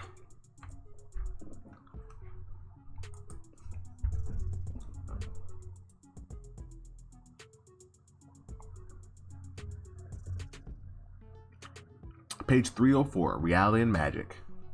So the curse dispels from Lolopeshka, and she wakes up butt-ass naked, and somebody finally gives her some,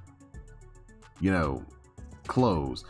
And even then, Noelle throws something at Asta, yet again being Sundari. And she just looks at Nozel, and Nozel is kind of like, just at a loss for words. He's like, the curse is broken, and yet now that I'm able to, I don't know how to talk to Noelle. And that's when, we go over to Real and Charlotte, and he said he's apologizes. The spell's effect is going to end soon. I still haven't managed to create my greatest work. I guess my ultimate masterpiece is. And then Charlotte just cuts him off. Is like, hey, look, you don't need to apologize. You made it possible for me to fight, and I'm grateful. Besides, we can't afford to die yet. Am I wrong? And as he greets her and tells her he's glad she's okay, he fades as well. All three of them passing out. dying. Now, as soon as they pass out, Lilipeshka uses her water recovery magic, Aquanel Lore, but even she's in tears, saying that she can't heal wounds like this. And even Asa's looking on like, his Demon Destroyer, it takes care of curses and adverse effects. It can't do anything about injuries. And everybody's just upset about it because it's like they did the right thing. They helped us take her down, but we can't save her. It's then that Noct appears from the shadows, saying that there's nothing that can't be done. We defeated a supreme devil. We should be content with that. And then he goes on to say, not everyone who's right is necessarily rewarded for it. That's reality. And then he thinks to himself, even though I did want them to be rewarded. Although he said, I brought the one you said to bring, but it's two. And when Noelle sees who it is, she's like, we got this. And it's Mimosa with her upgraded ultimate plant magic. Now, everybody's looking at this recovery spell like, what the fuck? They should be dead. And she even goes on to say, we'll just overrule reality after all. That's what magic does. And so then everybody's glad that they're alright, and Gaja finally just goes ahead and says that he loves her. Lilipeshka, I mean. Not as his queen, but as a woman. What I feel for you is... And Lilipeshka just goes all loopy. And even Undyne Kamik is like, she's mine. But if it's you, then... Ugh. So the Nozel finally speaks. It's irritating, but I suppose it's thanks to him that Nozel grew strong. We have to save Yami no matter what. And Noct is just still looking on at all this, and he's like, okay, I guess it appears they've grown stronger than I dreamed. But now there's just one Dark Triad member left. The last one. But shortly before Magicula's defeat, we see 100% Xenon, who looks like a badass, and he's like, we're only wasting time. I'll end this. And Langris is like, okay, what can we do? And Yuno says to Langris while he's in the insane stage, buy me 3 minutes. I can finish him with this next attack.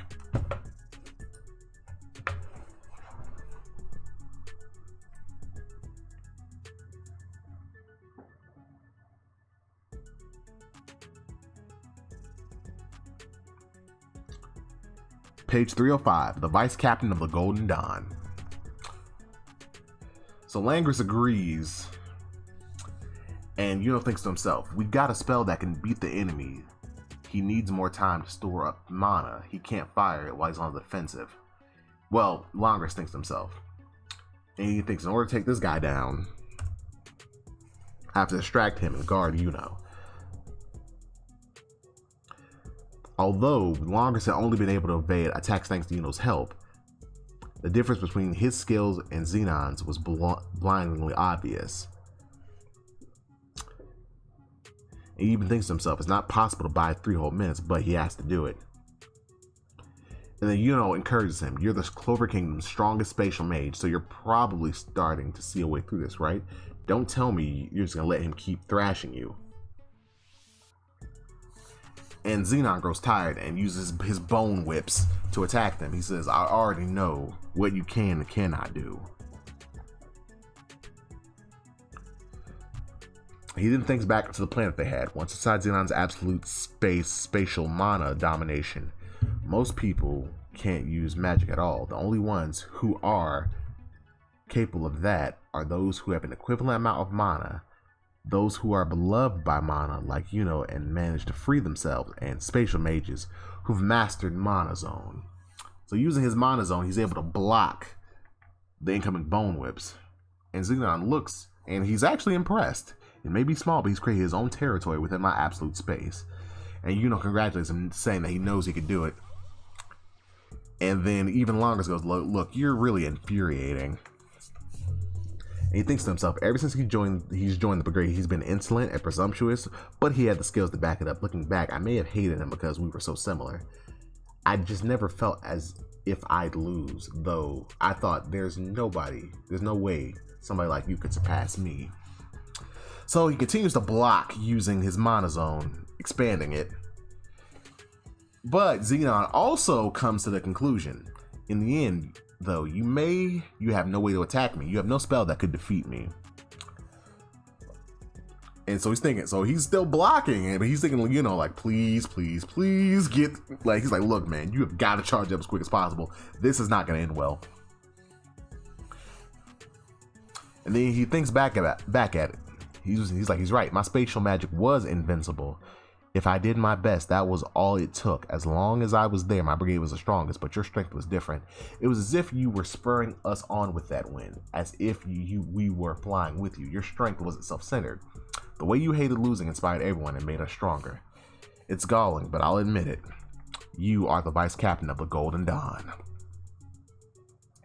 In the face of overwhelming power, neither emotions nor tenacity mean anything. And Xenon's able to break through the mana zone and strike Langris multiple times. He stands over him and continues. All that exists is the fact that I am stronger than you both. That is the reality. And then Langris lunges towards him. Maybe so, but I just can't say, oh, is that right? And back down. And he tells him that they belong to the Ultimate Magic Brigade. And then, from behind him, finishes his newest magic attack. Wind Spirit Creation Magic, Spirit of Euros. And he prepares to fire it on Xenon.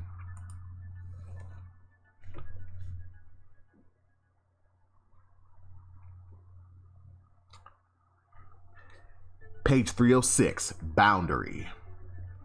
He fires it and fires a hole clean through Xenon's chest, leaving a hole about the size of a big baseball, honestly. And then even Xenon's impressed as he's coughing up blood. What incredible speed. To think it was possible to run this body through. And then declares themselves the winners. And it's here that we get a flashback of Xenon's past. We see him coming home beat up to both Vonica and Dante. To which they chide him for it. And even Dante says, for someone who's my little brother, that's kind of pathetic. And it's here that we find out that they have another sibling. Someone in a wheelchair who says, don't worry, Xenon, who Xenon calls Big Brother. You're the one who's the most like me. You have greater aptitude for being a devil host than either Dante or Vonica. And here we flash another scene of some other kids beating up on Xenon. And then who call him creepy for his bone magic. The aggressor then goes on to say, my dad's in the Magic Defense Force, so I'll slay you. But a fireball comes in between the two. And someone appears. And then the person who fired the magic ball, who looks surprisingly like Asta, it's just a different type of magic, so what? And the bullies then run. And the guy who saves him, who then introduces himself as Alan says, and they're Magic Defense Force kids. That's embarrassing. And he then compliments Xenon on his magic, saying that it looks way strong. So they go up to the top of one of the houses, and they speak and say that everybody's nervous, scared, and that the Space Kingdom's always snowed in. There's a never-ending rebellion going on, and then the Diamond Kingdom keeps invading. He says that he wants to get stronger so he can protect all the people trembling in fear, and he wants to become a light. He wants to light the fire of this nation, and then he's going to be commander-in-chief of the Magic Defense Force. Sounds kind of familiar, don't it? And with Xenon also, says that he's going to be the commander-in-chief, and that makes them rivals.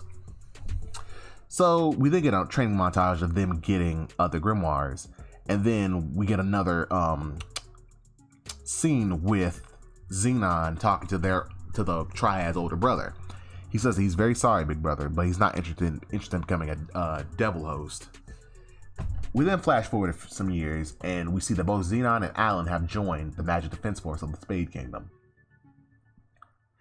And we see that they're going to be in Division 4. And it's here that, it says that they're both, ready, and that in particular, Xenon of the Bone Magic is a genius. It's then that they get a mission to a dungeon that has appeared in the northwest of Lawton, one of the towns, which I believe is the town that they set up a base in early in the arc. And Division 4 is assigned to it. So both Xenon and Alan race off. And it's here that we cut forward a little bit more that a demon was in the dungeon, and it slaughtered just about everybody.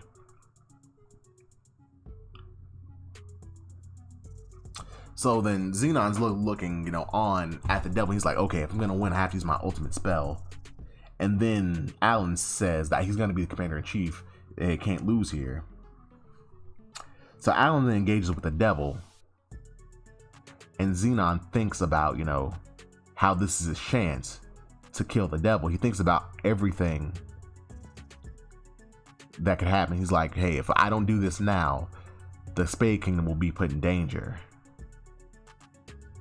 And it's then that he fires straight through Alan, killing him, and then the devil. And then he thinks back to his saying, without power, neither emotions nor tenacity mean anything. And he cries and thinks that the weak should be discarded. He then goes back to his older brother, asking him to make him a devil host. And it's here that we learn the name of his devil, Beelzebub.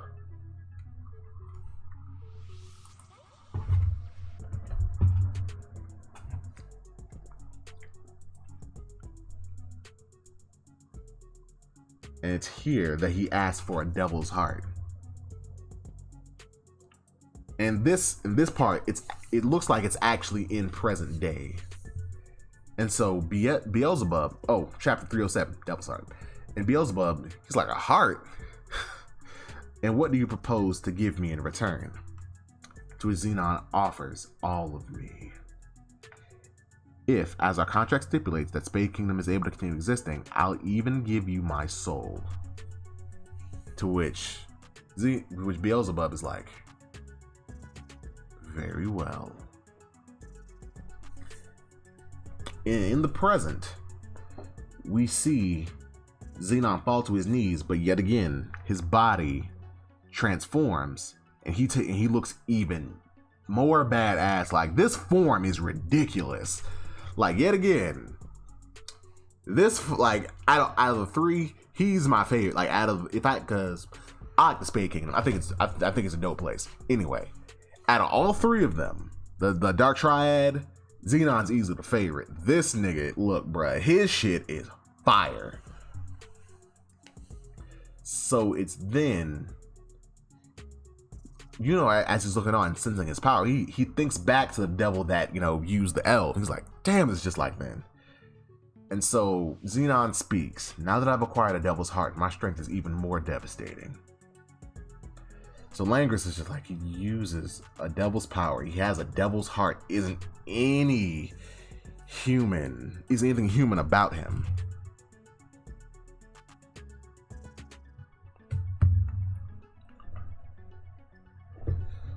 So is anything about him that isn't already a devil. So they yet again try to attack him, but he uses his domination to create a space cube around Yuno, and uses his bone magic to completely pierce him. So then he goes back on the offensive. That arrow a minute ago, in order to avoid hitting your comrade, you diverted it slightly and missed my heart. If you'd sacrificed your comrade to pierce my heart, you would have won.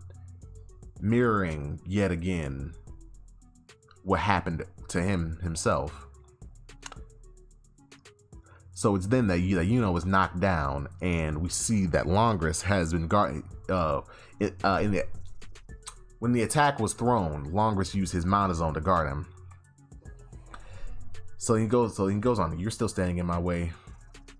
You can't even die right. I'll put you out of your misery. And he goes on to attack wildly, but he misses. to which, because Finral came and saved his brother. So then he's seeing Finral. He remembers Finral from when he kidnapped Yami, and went to save Dante. So Langris is like, "What are you doing here?" And then he's like, "Did you come to rescue me again?" And then Finral's like, "Nope, that guy abducted our captain using special magic. I can't see a guy like that and not stop." And so inside of the Mana Zone, Dante yet again uses his domination cube to put his bones to try to get them, but Finral acts too quickly. With him being on the trigger, he's always been faster than Langris. He goes on to say that he'll apply Fallen Angel's Wing Beat directly to Langris and create instant teleportation. Even within Xenon's absolute space, Langris' Mana Zone makes it possible to activate spells. Right now, Finral and even Langris thinks to himself, Finral's teleportation is highly agile and accurate. To which they say that that if they're together, they can fight. And they charge towards him, holding hands inside Langris' Mana Zone.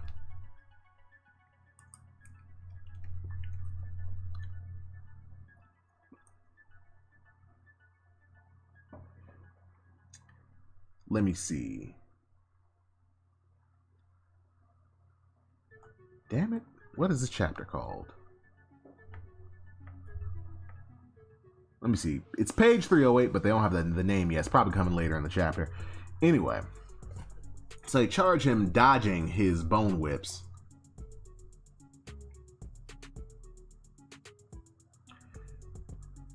But he's content with just letting them get closer and ending them when they come. He then goes on to say, not him. So they then go on and say, we'll get close inside his Mana Zone so we can attack. But Xenon doesn't see that coming. And we then find out, because like I say, he knew they were coming closer, but he was going to just wait and then get them. But we then find out that Finral used his Mana method to boost their speed. And then they're going to use Langris' magic to gouge through space itself. And no matter how powerful your defenses are, destroying that space itself won't mean a thing. So we then see Yuno, who is in a hall, he's in like a library, and as he gets up, he sees that Finral's been pierced and that Langris is on the ground. Xenon goes on to state, even spatial magic that erases everything can't destroy the devil's heart. So then Yuno, as he's looking up, he notices that Finral's from Langris' brigade, that Finral is Langris' brother, and he's bleeding, he's been pierced, and he's like, nothing's worked. Even if I get back up, what can I do? He thinks back on his life and the choices that he made and whether it's all been worth it. And he remembers visiting the graves of all the Golden Dawn members that died.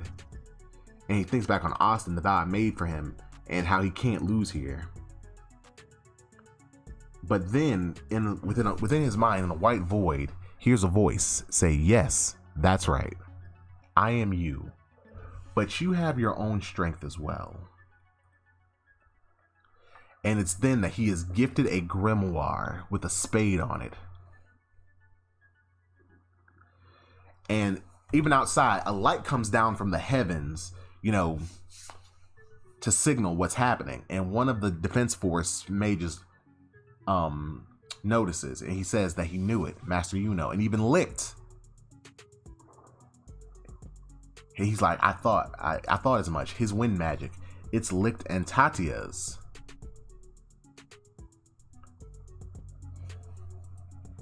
So he gets up and says that he will save his captain and the others, and that he's going to save the kingdom to become the Wizard King. And so you're going down. Page 308, Yuno Grinberial. And now we see that Yuno now wields 2 grimoires. I remember this chapter when I first read it. This was dope. And it's probably a sign that I need to do this sooner, so I wouldn't be doing this shit now on New Year's Eve. But hey.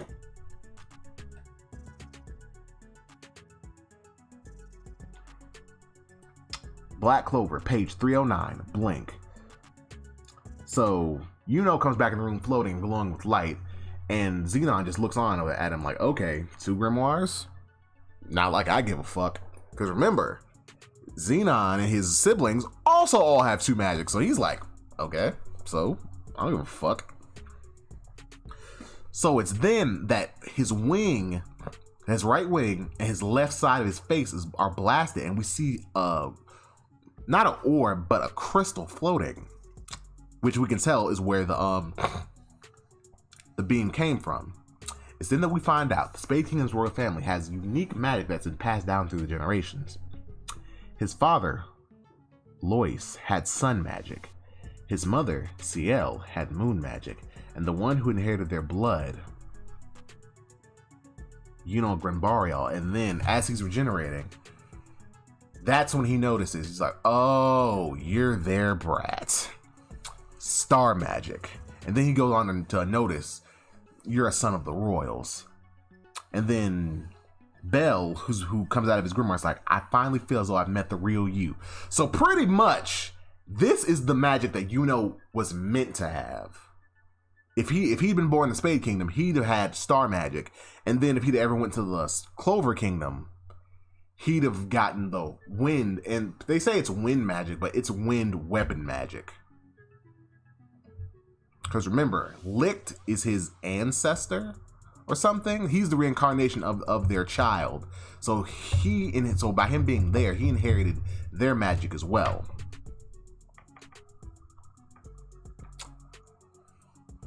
And then says to her, we can't beat him with just star magic.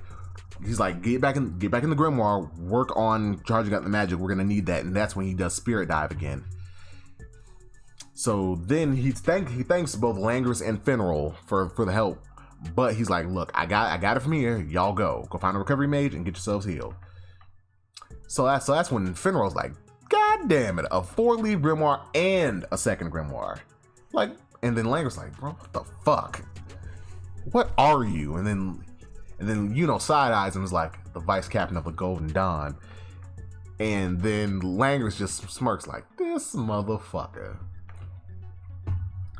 And so now, so they speed away, and now stars activate, and it's here we learn about star magic. Star magic, quartile scutum. I think his magic, if I remember, because when this chapter came out when it was new, I looked it up. I think his magic, they're named after celestial terms and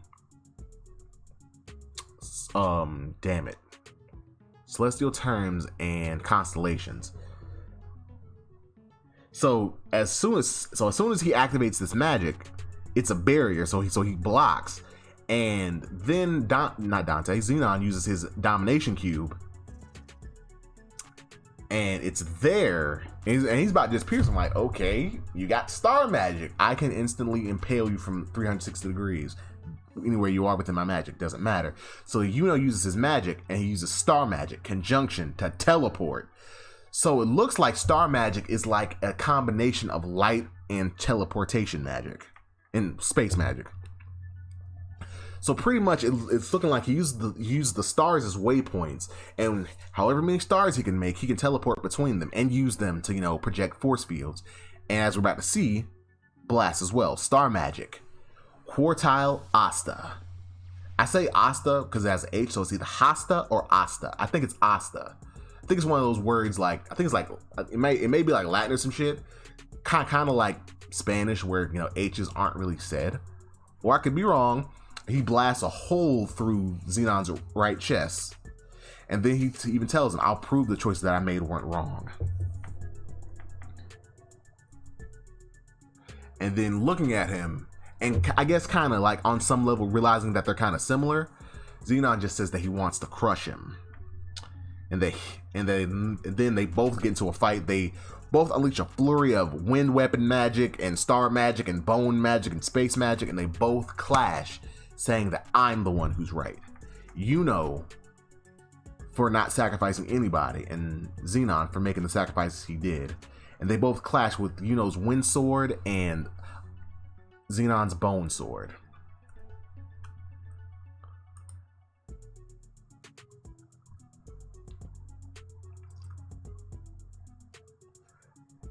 Black Clover, page 310, unyielding right and wrong. So they continue to clash. They clash and then it sends them both reeling back.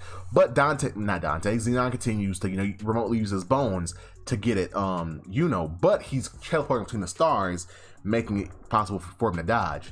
Then we get another spell, which looks kind of like a whip. Star magic, quartile, flagellum, and so it's a whip that pretty much just cuts Xenon in half, but yet again he instantly regenerates, having a devil's heart and being so close to being a devil. That's then when he used bone and spatial magic. Demon sword, Dansiv. And he cuts,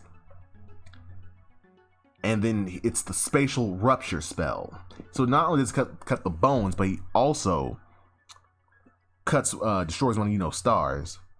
So continues to move, and he's like, okay, I can't regenerate that star right away. So he can't regenerate them. It's not like he has a finite amount. As long as he's alive and he has magic, he can regenerate them, just not quickly. So then Dante remembers back when he asked his brother to make him a devil host. His brother says, the weak die easily. It's impossible to protect them all. In that case, we'll destroy them temporarily. Then we'll regenerate them, this time with undying bodies. So we then see Vonica, Dante, and their brother in the room, but the brother, his face is blurred out. Like I said, I think this may be where the time devil comes in, but we'll see. He then says, with the devil's power, we four, the Zograta siblings, can use our magic to remake humanity. Fortunate citizens who have no fear of death, let us create a truly peaceful Spade Kingdom.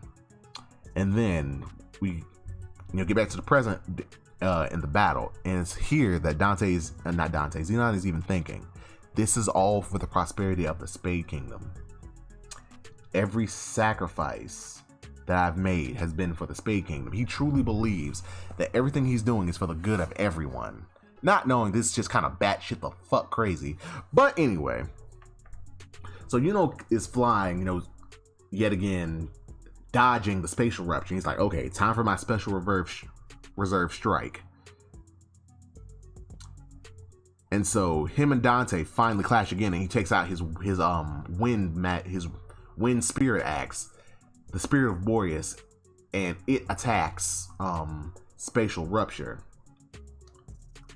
And it's there that Dante realizes all his stars are gone. He can't teleport or defend. He has no way to destroy the devil's heart. This time it's over. And it's here that activates Saint Stage. And I don't even think it was on purpose.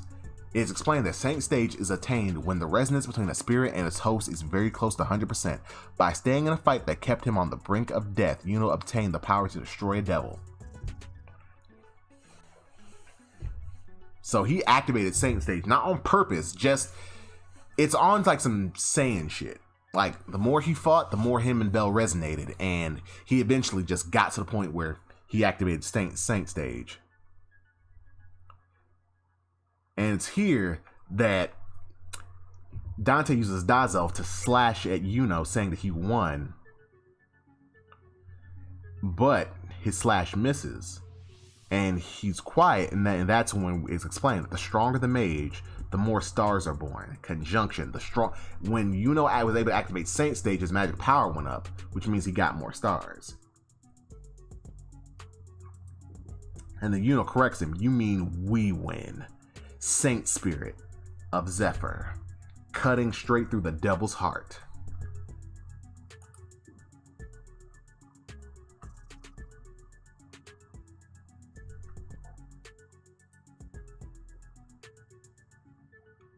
So as Xenon dies, he goes on to say, even at our first encounter, I sensed something like myself in you.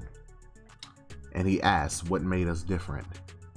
And just plainly says, don't ask me. I'm not there yet myself. I still haven't completed the vow I made with that guy. And Xenon remembers the vow that he made with Alan and dies.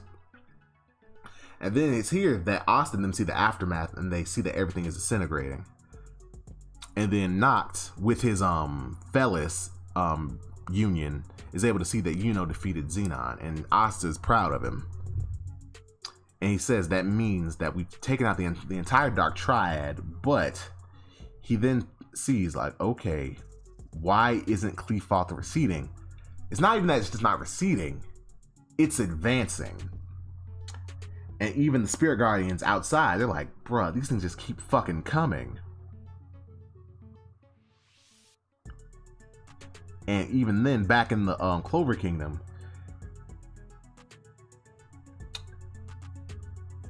we have Julius, who's, you know, he's feeling something.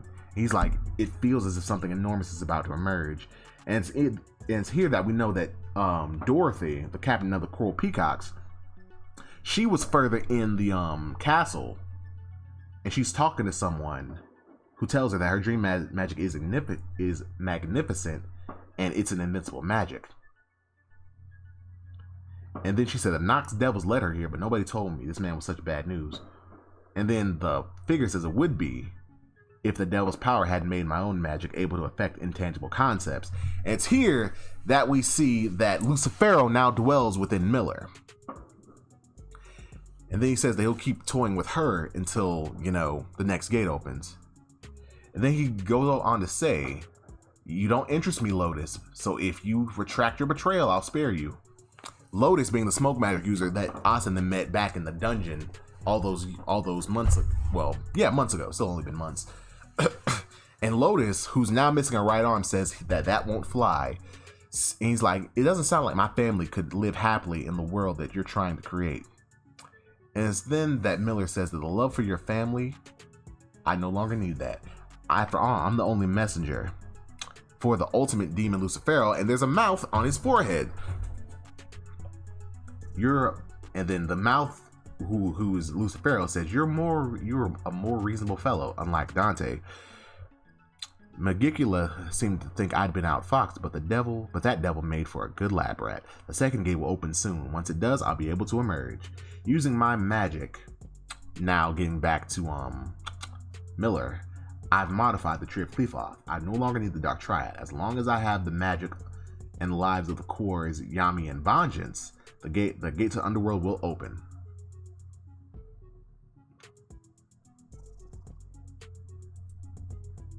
So then he modifies one of the demons using his modification magic, Operation. And he creates another demon. And that's when Lotus thinks back to his family. And he's like, I can't cut and run. I can't die. He's got to make it home alone. And as he is attacked,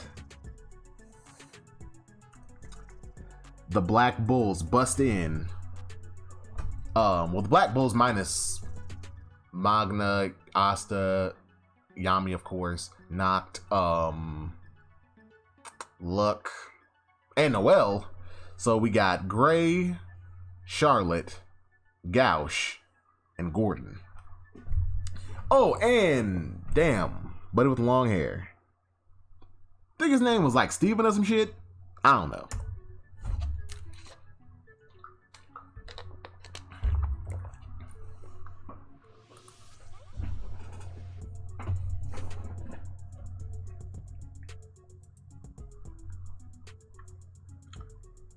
So they bust in, essentially saving both Lotus and Dorothy.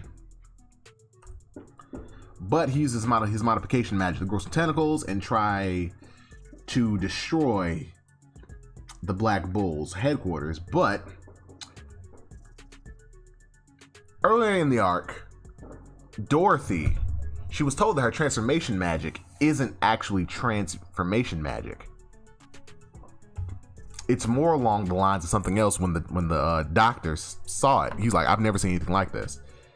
But if it's not transformation magic, because it changes the structure of it, not just the appearance. If he had to call it anything else, he's cut off.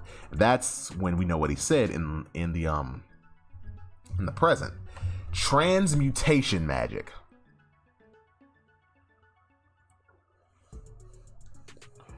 But Miller's like, okay, but can you block all of them? which he grows more tentacles to attack the whatchamacallit. And that's when Gauche uses his mirror brigade, and she yet again uses magic inversion. And that's when Miller was like, okay, let's see what his magic can do. Gravity magic, presence of the Demon King. Although he says that it's not possible to turn. He can't change the properties of gravity, so he's just gonna have to use it as is. So then the final member of the Black Bulls appears, and he's talking slow. He does a little speech like, back then I couldn't protect anything, but now, then Gordon comes, is like, look, after that half a year of research I did with my parents, now he can use his poison magic, his poison curse magic, to turn curses into strength. Modified poison curse magic, curse worker's neighbor. And he actually makes it so that, damn, I can't remember his name, that he can choose what to absorb. So he starts absorbing magic specifically from Miller. And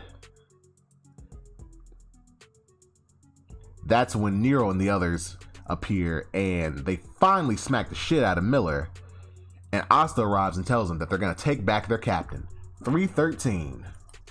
Oh my god. We're almost there. And for anybody who stuck around this long, thank you so damn much.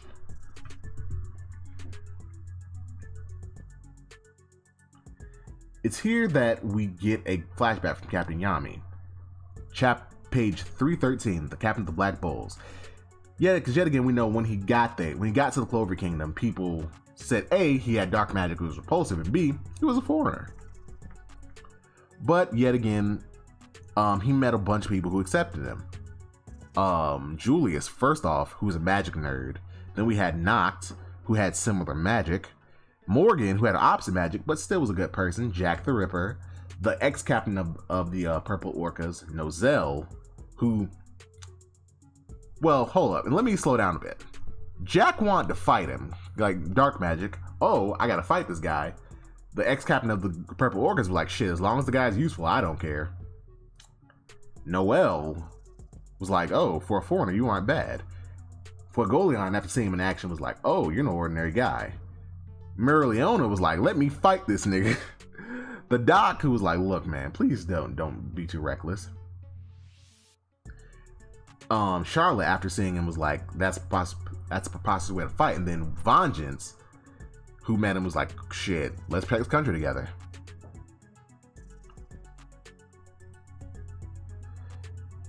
And then Morgan tells him about how, look, the type of magic you use doesn't determine whether it's ghastly or not. But it's the person who determines what kind of magic it is. And we then flash back to the scene where he remembers the day that Morgan died, and he was able to use when he was talking to Noct about starting a brigade. And then he remembers meeting each and every one of the Black Bulls.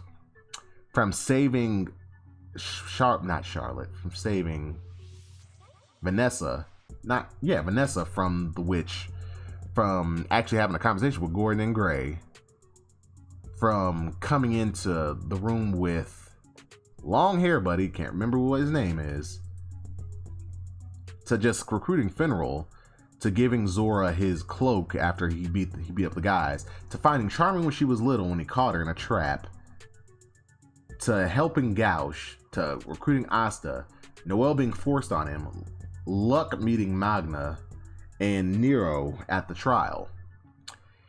All to say that he actually, for all the crap that he does, that his squad loves him and they love him. And even Noct sitting, from afar saying that they're all extremely reckless, but they have his respect. Oh, thank God. 314. After this, 3 more. We flash back to outside, where Leona is still beating the shit out of that grand demon, and she's even thinking to herself, as she's overpowering it, the more she uses Hellfire Incarnate, the hotter it gets. And then she goes on to fight the demons that are still rushing out. So it's then that Lucifero finally sacrifices Miller, and the second level of the underworld opens. And it's here that he uses a mass of demons to actually manifest, creating a body out of the castle and the horde of demons. So then everybody uses their magic. Vanessa using fate manipulation, Charmer using mana recovery, and Gray and Gauche using their recombination to remake the black bull into the ultra black bull, and punching out the new demon host for Lucifero.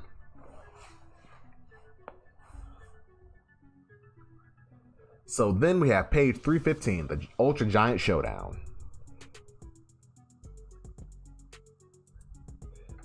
So the Black Bulls using the Ultra Bull are still fighting, and even then, Marileona and Fuegoleon and the others get involved, punching the new Lucifero's new body. But it's still not enough, and even the citizens, because it starts using its gravity magic, and the citizens are getting hurt, and even then they're like, no, we need somebody to help us. And even all the Black Bulls are like, don't worry, we got this. And Asta from afar wields Yami's sword, preparing to slash. Because we're running off, yeah. I'm sorry. Fucking Haruka Mirai is a top 10 anime opening. You cannot tell me different. So as Lucifero begins to manifest, Asta prepares to actually, slash, because apparently the only reason he's not there with them, because he's like, look, I think there's a way we can get them out without hurting them. And it's here. He thinks about everything he's been through and how he's going to not only to rescue Captain Yami, and leaves thinking about avenging Lucida. And the 30-minute interval is up as Asta begins to fill the sword, Yami's katana, with anti-magic. And it's here that we get the name of his Devil Union, Fourth Sword. Well, no. Devil Union, and the technique is the Fourth Sword, Demon Slasher. And it's here to think about everything that they've been through and they weren't chosen, and they'll make their own choices. Demon Slasher, Infinite, Equinox, like Yami's Dark Magic, Lightless Sword, Equinox, Slash. And it's here he's able to cut Lucifero's new body in half while simultaneously freeing both Vengeance and Yami. And we finally come to the last chapter of the recap. Black Clover, page 317. Change.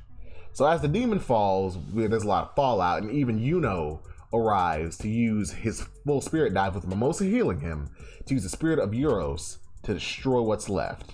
So everybody comes together, heartfelt goodbyes and whatnot, but then we have a Supreme Devil who's just sitting there asking everybody, what are you people dawdling for? You really should get out of here, And then Nox just looking over like a Supreme Devil from the second level. And then the devil continues to say, Lucifero's manifestation is half finished. And it's here that we finally see Lucifero in his nefarious form. All of you, bow your heads. And when Asta gets there, he sees that everybody is down, but Lucifero is able to quickly intercept him and says, it was you. You were the fool who kept me from manifesting completely. Chapter end. I just want to say thank you so much to anybody who made it this far in the video. Hell, leave your favorite Black Clover chapter, because pretty much what I've done here, I've reviewed every Black Clover chapter for all of 2021. We will never do this again. I will never get this behind again. But thank you so much for listening. This has been your boy, the D, signing out. Holla at a nigga when you see me on the street. This is some bullshit. Bye.